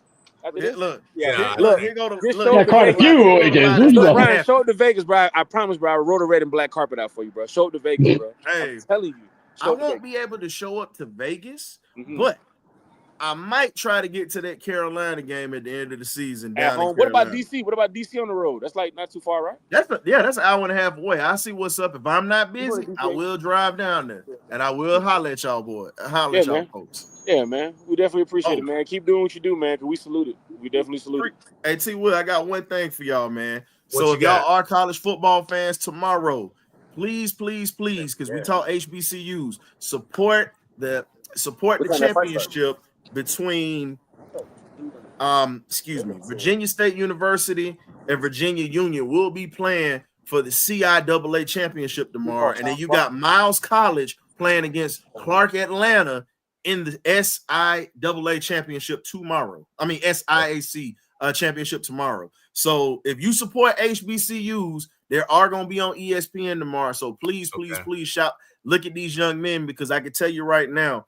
there are some jewels for both of these, for four of these institutions and much more that the Atlanta Falcons need to get on the horn and look at, especially in the trenches. Hey Ryan, first and foremost, thank you for bringing that to our attention. C-Dub, you're our journal. Well, Lisa's our journalist, but you're our scribe.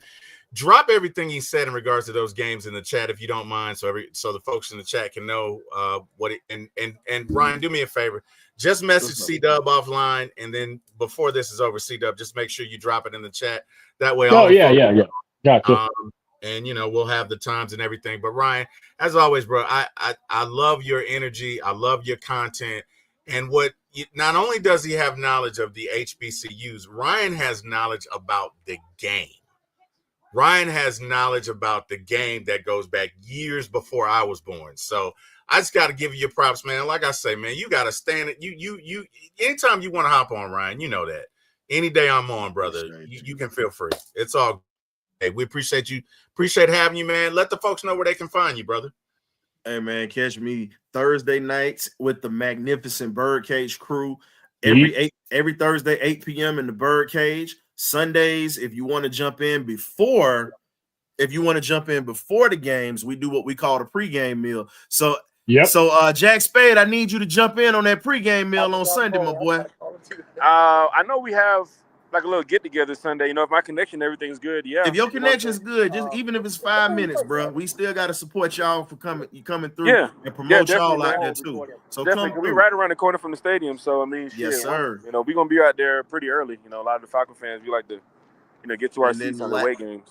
And then me and Ryan got into it on the pre-meal. And lastly, we got the post-game show.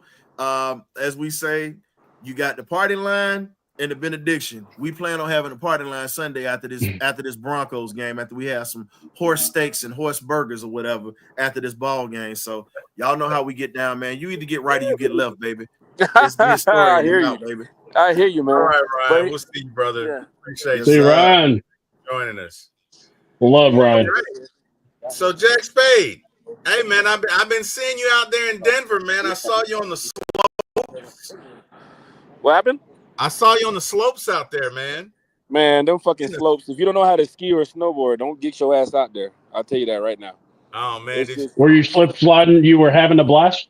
Was it about a Saturday night? Time, but I tell you right now, I mean, the skiing and snowboard is probably one of the toughest things to do. I picked up on golf, and I'm really good at that now. So if I can get my, my feet down and, my body motions down to handle snowboarding, I can probably, pick it up. But that shit is no joke, man. I gotta give it up to those ex-gamers and those winter ex-gamer, those athletes. That shit is no joke, bro. At the top of Peak 9 where we were earlier today, that's 14,000 feet above elevation, bro. That shit is crazy. You should see these skiers coming down the fucking slopes.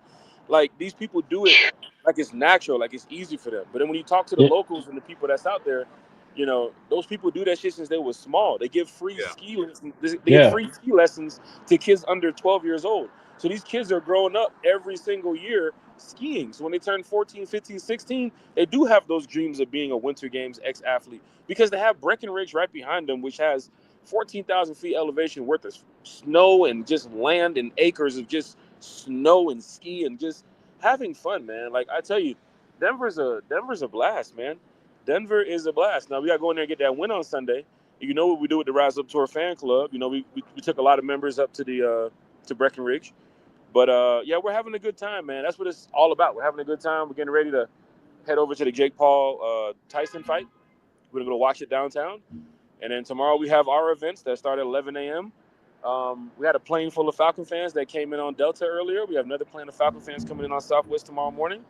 And we're bringing some numbers out to Denver. Denver's one of those cities where you're trying to get that stadium off your list because we don't play here often. We might not play here for another 3-4 years. So fans love to go to Denver. They love to go to Vegas because those AFC teams, you don't play them every single season. He about to hit that curve. He just hit the curve. So those people, those fans, they love to travel to these cities. And, I'm glad that we have a big presence here in Denver. You guys should hear us on the TV Sunday. And, of course, I have if you check out the IG, the Instagram, the One Time for the Fan, you'll catch some footage of what we got going on. Plus, I have the pre-game field passes and I have the post-game field passes as well. So I'll be able to talk to some of the players and coaches and see what's going on.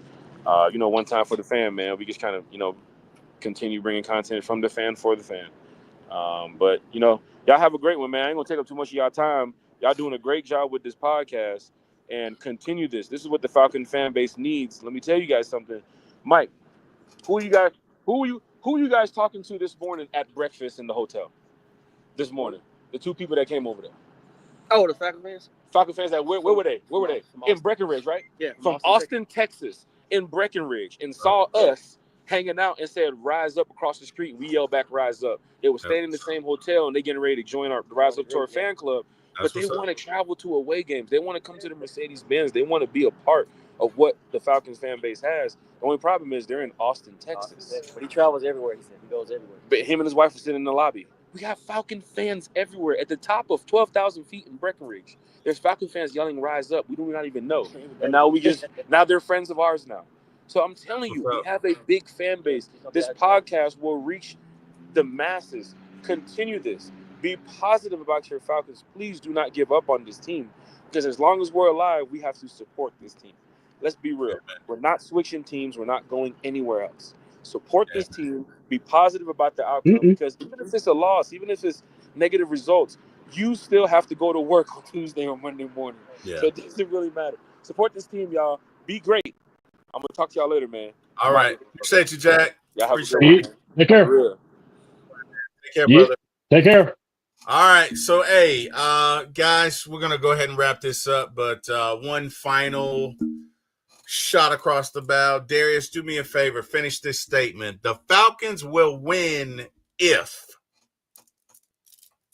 The Falcons will win if we don't try to reinvent the wheel. Focus on the run. Be balanced. Kurt makes smart throws. I like it. Let me get to a few homecoming, because William Amy posted this. Oh, it's right there. Richie Grant need to play cornerback too, and Clark Phillips nickelback. I don't know that Richie's great at covering William. He can't cover a tight end, so I wouldn't try it. William, you're my guy right now. If you're talking about zone, that's one thing. But if you put him in, I don't know about that, William. You're my guy, William. But there's a whole lot of clenched butt cheeks if that man was. No. Yeah, I just. I smell burnt toast everywhere. I don't know about that one. We're not putting Terry back in the hospital. Please don't. Please don't. Please. That means I got to carry the whole show if that happens. The food is awful there. Please don't do that. No. The folks at Piedmont were great. I'm just kidding. Although the food could be better, but outside of that, oh god, hospital food sucks. Let's just be honest. Yeah, let's be honest. If I'm in the hospital, I'm looking at everybody going, "Bring me a Whopper and some fries now, or I'll kill somebody in this hospital." Somebody's gonna take it. All right, so C-Dub, Falcons win if. Darius is going to love this. Look, we just had everybody piss positivity. So here's how we're going to do this. The Falcons are going to win if Raheem gets his head out of his ass. Oh, wow. I said it, and I'm going to keep saying it. If he can get his nose to the grindstone, work with his coaches, and they don't fall in love with their systems and thinking they know it all. And I don't care if everyone's mad about what I'm saying. Guess what? It's coming from this mouth. Clearly you don't care. Clearly you don't. Because here's what look. I just heard Jack. I ain't got nothing. It's positive. We still have a chance. Okay, you know what? Great. Go you, Jack. Look, I've been a Falcon fan too. And I've seen a whole lot of falconing. So guess what? I said I need Raheem to prove me something. This team didn't show up to their rival. That is very insulting to the fan base. I need to see, is this loss going to become 2, or is Raheem? And then you told me about Kirk Cousins. is Zach Robinson going to make sure that his quarterback doesn't get murdered? Is he going to make sure to run the football? These are just simple. Look, you can't protect a quarterback 24/7 in a game, but you can make it easy on them. So I'm looking at that. And Jimmy, please show up on time. And I'll tell you what, surprise me, because I don't think you will. But how about this? First half and second half. Let's try this out for one time. 4 quarters. The game starts at 4:05, so you'll have 4 quarters to play. All right? I want 4 quarters of defense. Now, if we get 2, at least I know Jimmy Lake showed up to work. We just don't know what half he'll show up. Or usually it's the second half because he's got the second half adjustments. So anyway, but that's what I'm expecting. That's what I would like to expect. Okay. The Falcons win if Raheem and the coaching staff leads, because we got a whole lot of hurting players, and there's ways to win.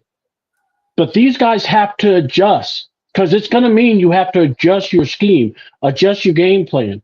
That is what I'm talking about. So, yeah. But that's my thought. No, all good. And you know what, guys of the show, I would consider C-Dub my friend. C-Dub is one of the nicest people on the planet, except for when he's talking about the Falcons.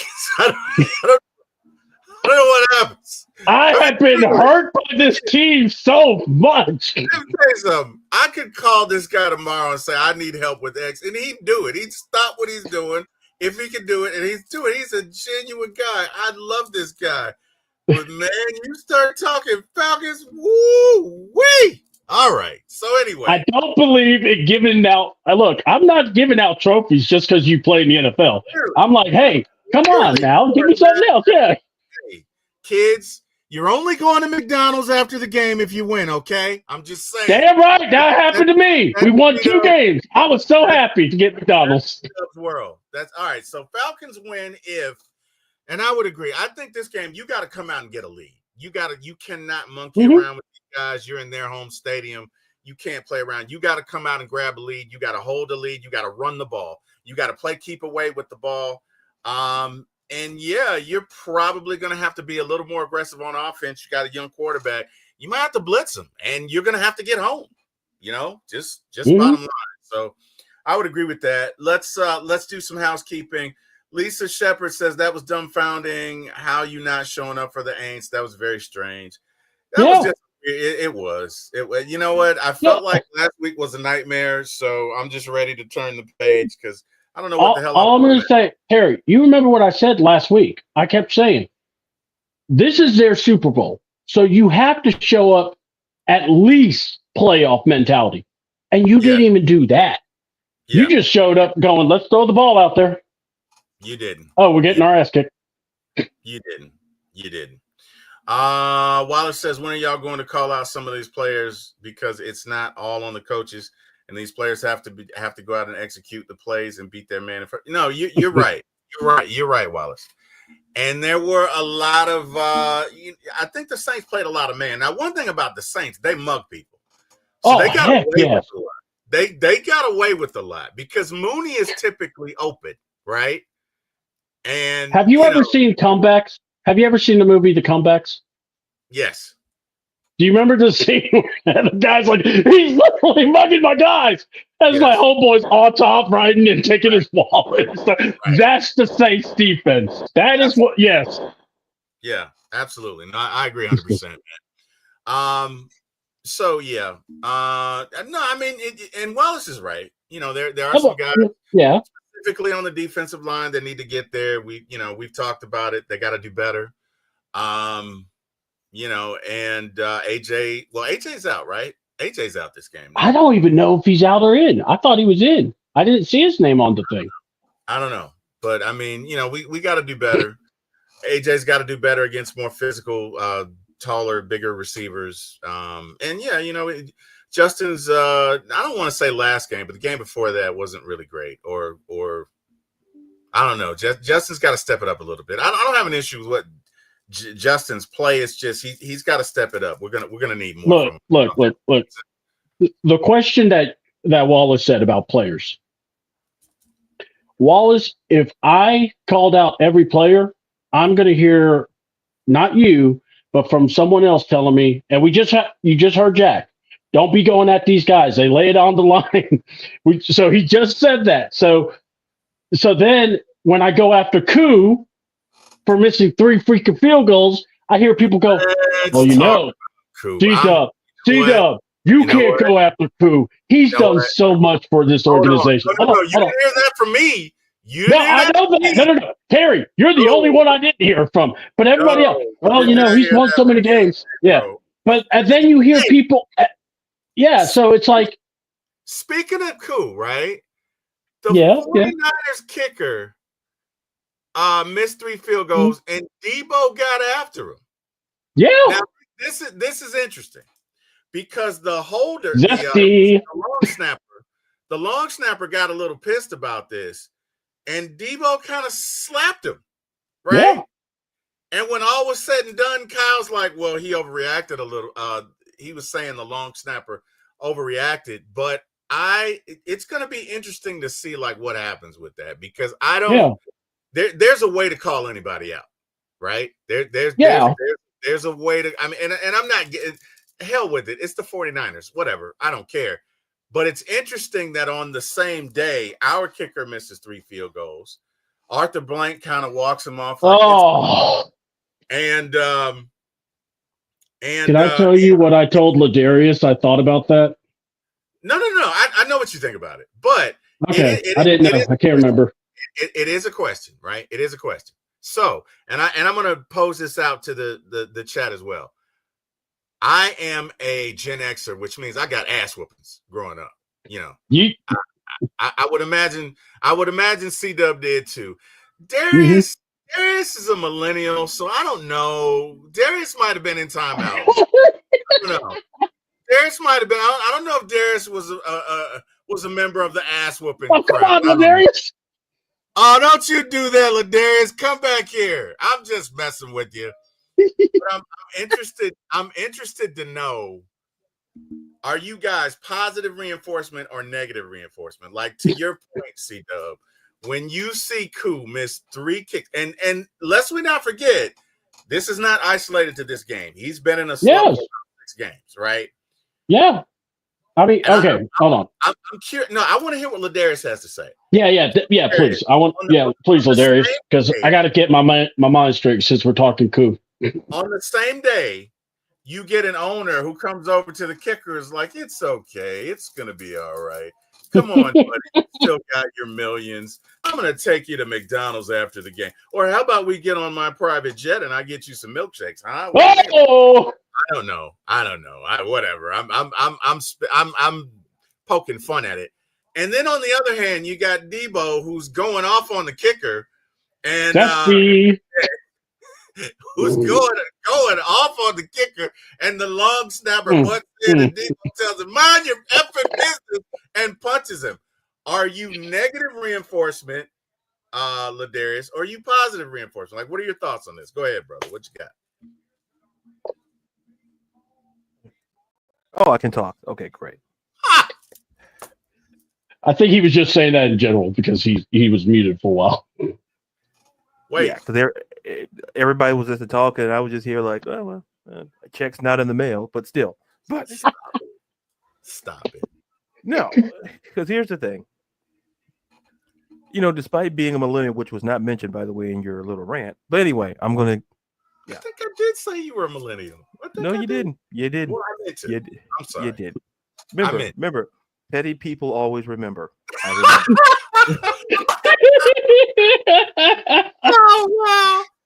Oh wow! A woman never forgets, and a petty person doesn't forget. Nope. Negative or positive, Darius? What are you? Let's go. Well, what you got? What are you? Here's the thing. Listen, I had parents like this. I had a dad who he never he never spanked me, but my mom had no problem doing it. Okay. And because in fact, I had the principal of elementary school. She said, "Oh yeah, you can spank." I'm like, nobody asked me about this. Like, cool. Just, wow. It's literally my cheeks getting spanked here, but it's okay. Free will is overrated, I guess. But but in terms of positive, and here's the thing. And I talked about the Jake Moody thing where he missed 3 field goals. Here's the thing. It's the value of the kicker. I think we have to place how we value people, and in positions, because let's face the facts. You still have a group of people who simply does not value kickers. And in that instance, I'm not defending what Deebo Samuel did, but here's the penultimate problem: is that at some point, positive reinforcement only works if the player does what is expected of them. Mm-hmm. That's how positive reinforcement, because at some point you always say you go positive before you go negative. So at some point, and I understand that you don't want to call out players, and I understand, but here's the reality. The situation with San Francisco, the reason why we're still talking about it is because the player who did it. It was Deebo Samuel. Mm-hmm. Yeah. Had it been anybody else, it would have been a topic of conversation, but not to the degree, because Deebo Samuel is arguably one of your best players, period. On the team.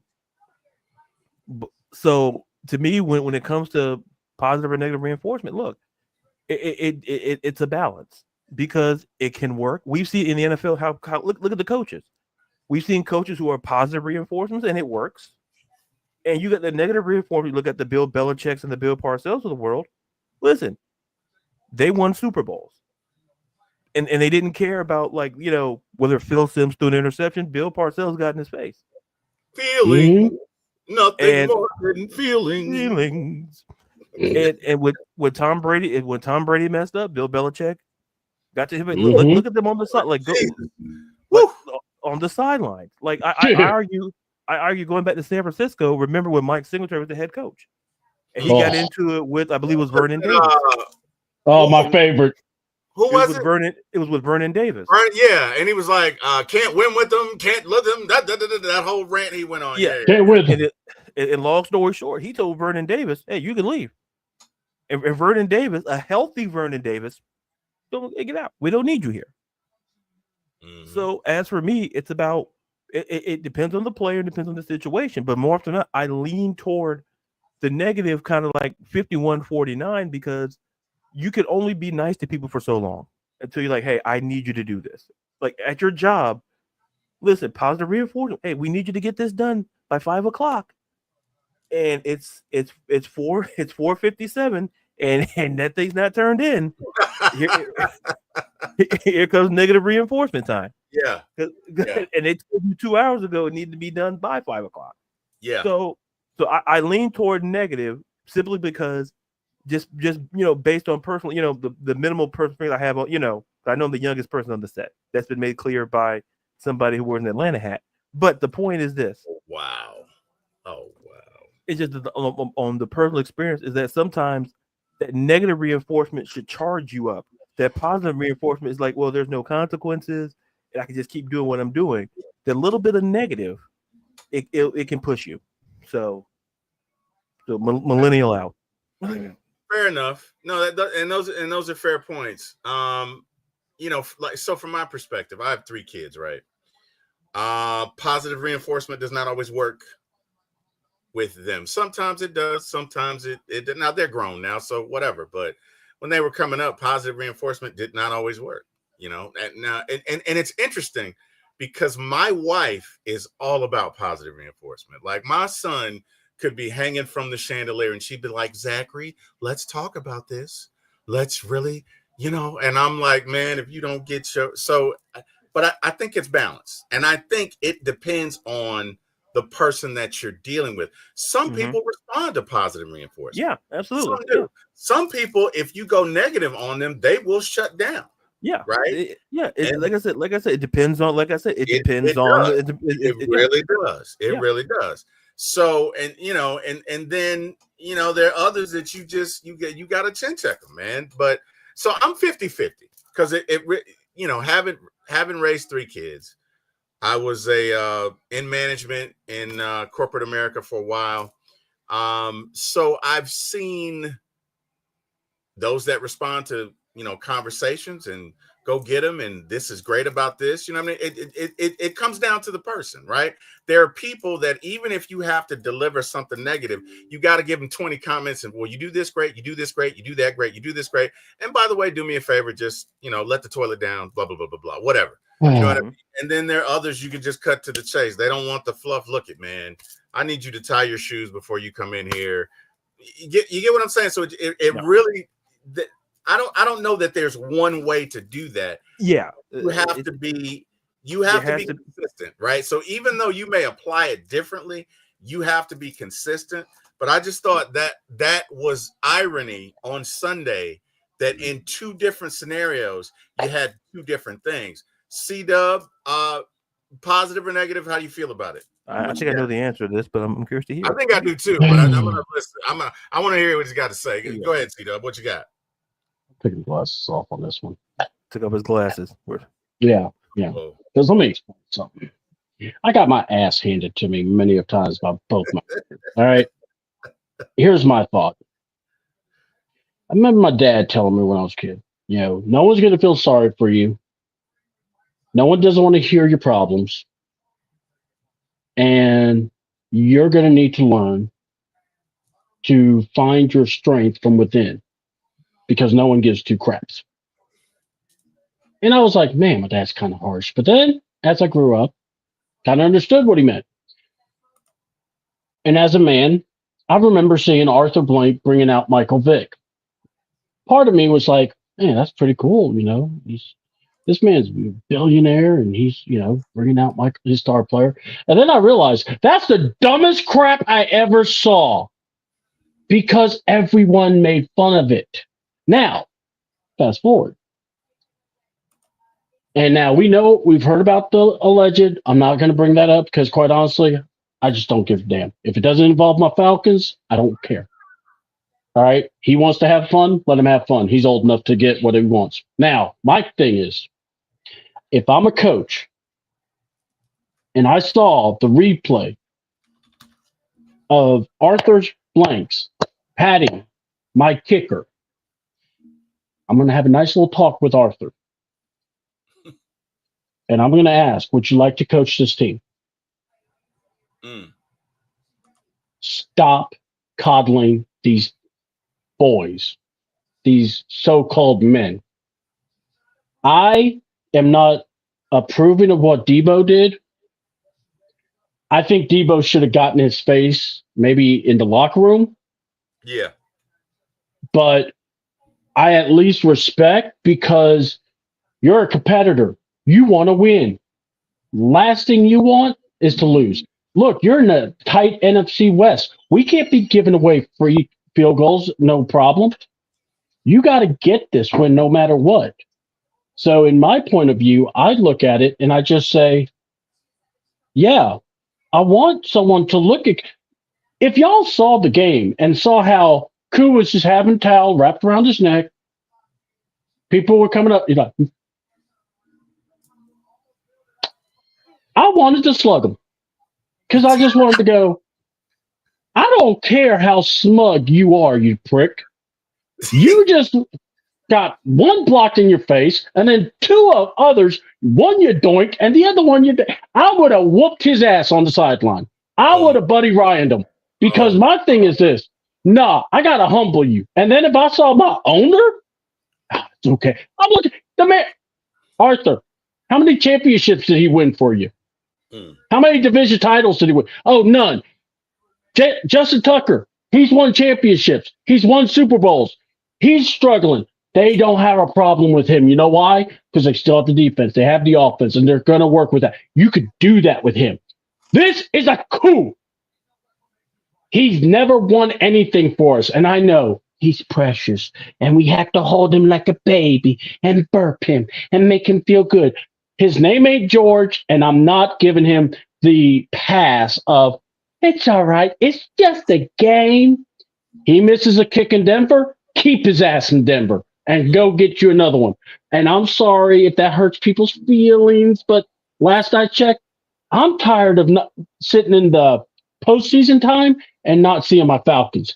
But if you want to see your Falcons and you may have to get rid of Coop, would you still be okay seeing your Falcons in this playoffs? You would. I would. Yeah. And that's what I'm saying. And look, look, I love how people try to tell you, well, you can't be mean. You're not being mean. But like Ladarius says, if you're nice and you're nice, but nothing's happening, you got to put the foot down and just go, look, there's a badass monster within, and I really would hate to unleash it on your ass. I know. I'm so mean. So here's the thing, right? And I think I agree with all of you guys. Now I don't know that I'm necessarily going to go whoop the kicker's ass on the sideline. I really wouldn't. But if I just saw it, it's like this. I can understand what Debo did, but in my head, I'm going, no, I wouldn't do it. But then if I'm seeing this cocky little bastard just nodding to everybody, I'd be looking at him like, dude, you just missed. That's 9 points. Could you not look like you're just like strolling through the yard? Yeah, but on the other side of that, I mean, you don't know what's going on the. I mean, he could be torn up on the inside. You know what I mean? But I know, I get that, but then it's like you seeing him, and he's just like, yeah, I get it. Let me ask you this question. So follow up to that first question, right? Let's say that Debo has a game next week. And he goes out and he drops 5 passes, one of them a touchdown, and San Francisco, loses the game. And the kicker gets after him on the sideline, like, get it together, Debo, da-da-da-da-da-da-da. How y'all feeling about that? You know what I mean? Because turnabout is fair play. Now, before you play with the, Debo ain't won you a Super Bowl either. Debo I agree. You're gonna love my answer. Uh-huh. All right. He gonna whoop that kicker's ass because hold on. Again, Debo was pissed because this kicker was costing him money. He's gonna be doubly pissed if he can't get it right. And the kicker said, if the kicker says something, it's like this. It's like this. When you have that like relative. And it's like you look at certain people and go, yeah, you can say something like Ladarius. You can say anything to me. I won't get mad. Ron, you can say anything to me. Little Jimmy, if you dare say a damn word, I will rip your throat out of your mouth. So that's how I would look at it. I think Debo would literally take his chain, take his bicycle, take his car, whatever he wanted, and be all zesty. I think you. The long snapper could drive him home. Darius, who's gonna drive his kids to school on Monday? Jesus Christ! I don't know. Not him. Darius, Debo's like, that's my car. Think about this, right? So next week, Debo just sucks. 5 passes, one of them to win the game. He drops it. And as Debo's walking off the field, the kicker starts talking shit. Yeah, you said that last week. Take your own medicine. Is turnabout not fair play? How do you feel about this? Yeah, that's what Mooney knew. He fucked up. So here's the thing. I understand your question. It's a very good question. Yes. But like I alluded to, listen, Jake Moody is a kicker. Listen, I think, I don't know if it was C-Dub that had the quote from Jimmy Johnson. It was back in the day when there was a team meeting and Troy Aikman was asleep and somebody else was asleep. But with the kicker fell, well, guess who got cut? It was the kicker. Because you can replace a kicker, you can't replace Troy Aikman. Yeah. My point is this. Am I saying it's fair? No. Am I saying it's right? No. But at the end of the day, there's hierarchy where someone can go in your face and cuss you out like nobody's business. Just listen, look at baseball. Umpires can get in your face, and you can't. And you probably want to, give them an elbow or give a 2-piece and a biscuit. But you get in their face, what happens? You get ejected from the game. Yeah, but he's a player, and I'm gonna be honest. If I'm the kicker, I'm whooping Debo's ass.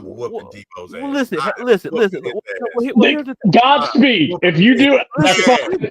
I'm not listening, but I didn't get a chance to finish my point. But okay, yeah, finish. I'm sorry. When you said the millennial is done. Let Gen X here, with his cap here. Let Fred the Hammer Williamson here go at it. Hammer slamming Slade. I love it. I love it. Go for it, brother. No, I'm sorry, Darius. Go ahead, brother. I'm sorry. No, I'm good. I'm all good. Yeah, all good. I'm sorry, man. If it's me, I'm whooping. Look. No, there's no wrong answer in that. If I'm the kicker, I would too. But hold on, I'm whooping Debo. I'd be damn. But he's the kicker. I'm whooping your. I'm trying. You might get me. But listen, check the combine and see what the most reps the kicker ever had at a combine. Listen. Unless you're a swole up kicker, listen. You walk up, what'd you say about me? Yeah, okay. Yeah. But if I've seen Jake Moody and Debo, listen. I'm sorry, man. I'm not just gonna let you I'm not doing that. I'm sorry. Listen, that's just like basically you going back in the day and trying to fight Prime Tyson. Okay? I'm gonna beat Tyson's ass. Tyson claps your cheeks in a minute. That's what happens. Pause, man. Just like Mr. Paul tonight.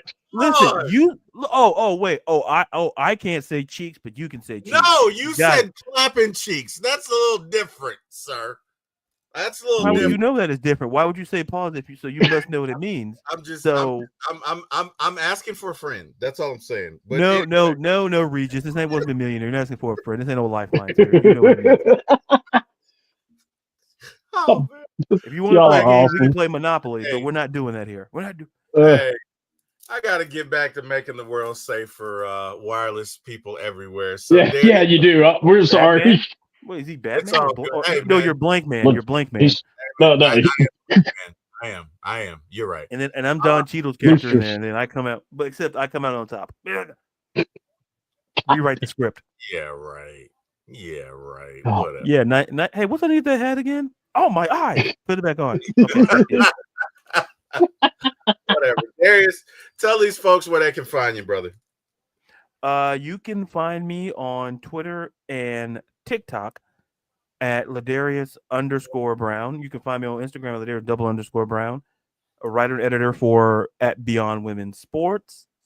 I put out my NFL previews for a couple of games for the Ravens Steelers game. I put it out for the Chiefs Bills game. I put it out for the Bengals and Chargers game, and then likely it'll come out tomorrow for the Monday night game between the Battle of Texas between the Texans and the Cowboys. So be on the lookout for that. And great show by everybody. I didn't get to talk as much.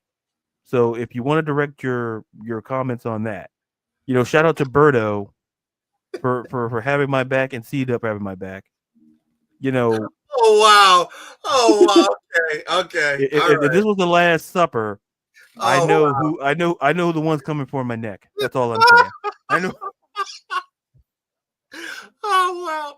No, the A on the hat's appropriate. The A on the hat's appropriate. In all seriousness, guys, you check Darius out. He is a great writer, great commentator, just all around great guy. Funny. We really do like each other. I know we go at each other, but Darius is one of my favorite people. Yeah, so. About that. Yeah. Stop it. Whatever. Anyway, C-Dub, tell these folks where they can find you. The tribal double is about to speak, so just make sure you throw it.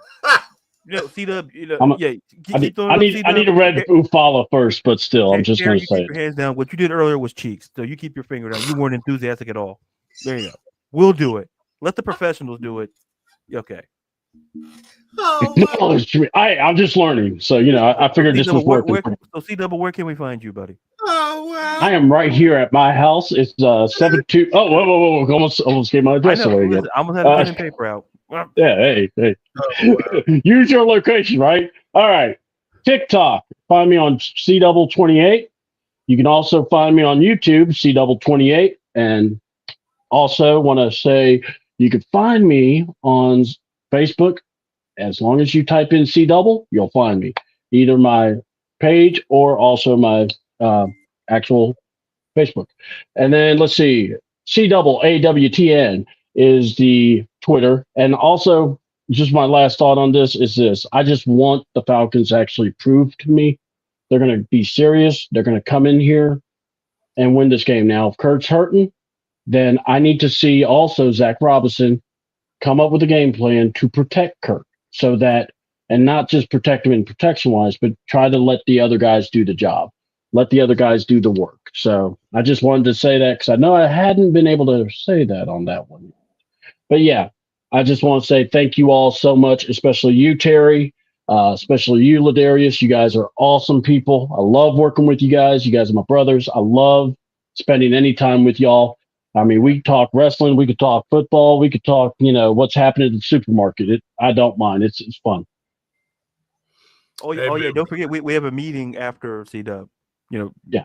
We have a meeting. Yeah. Just bring that, and I'll bring the other stuff. Yeah, we're great. Yeah. Oh man!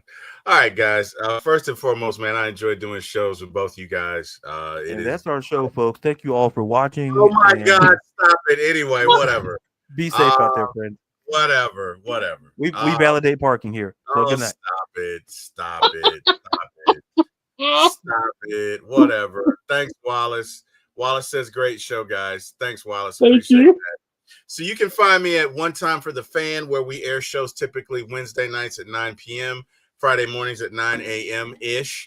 Of course, right here at For My ATL Sports 1 on YouTube. Again, the number 4 My ATL Sports and the number 1 on YouTube. We're typically doing shows Friday evenings at 7 p.m.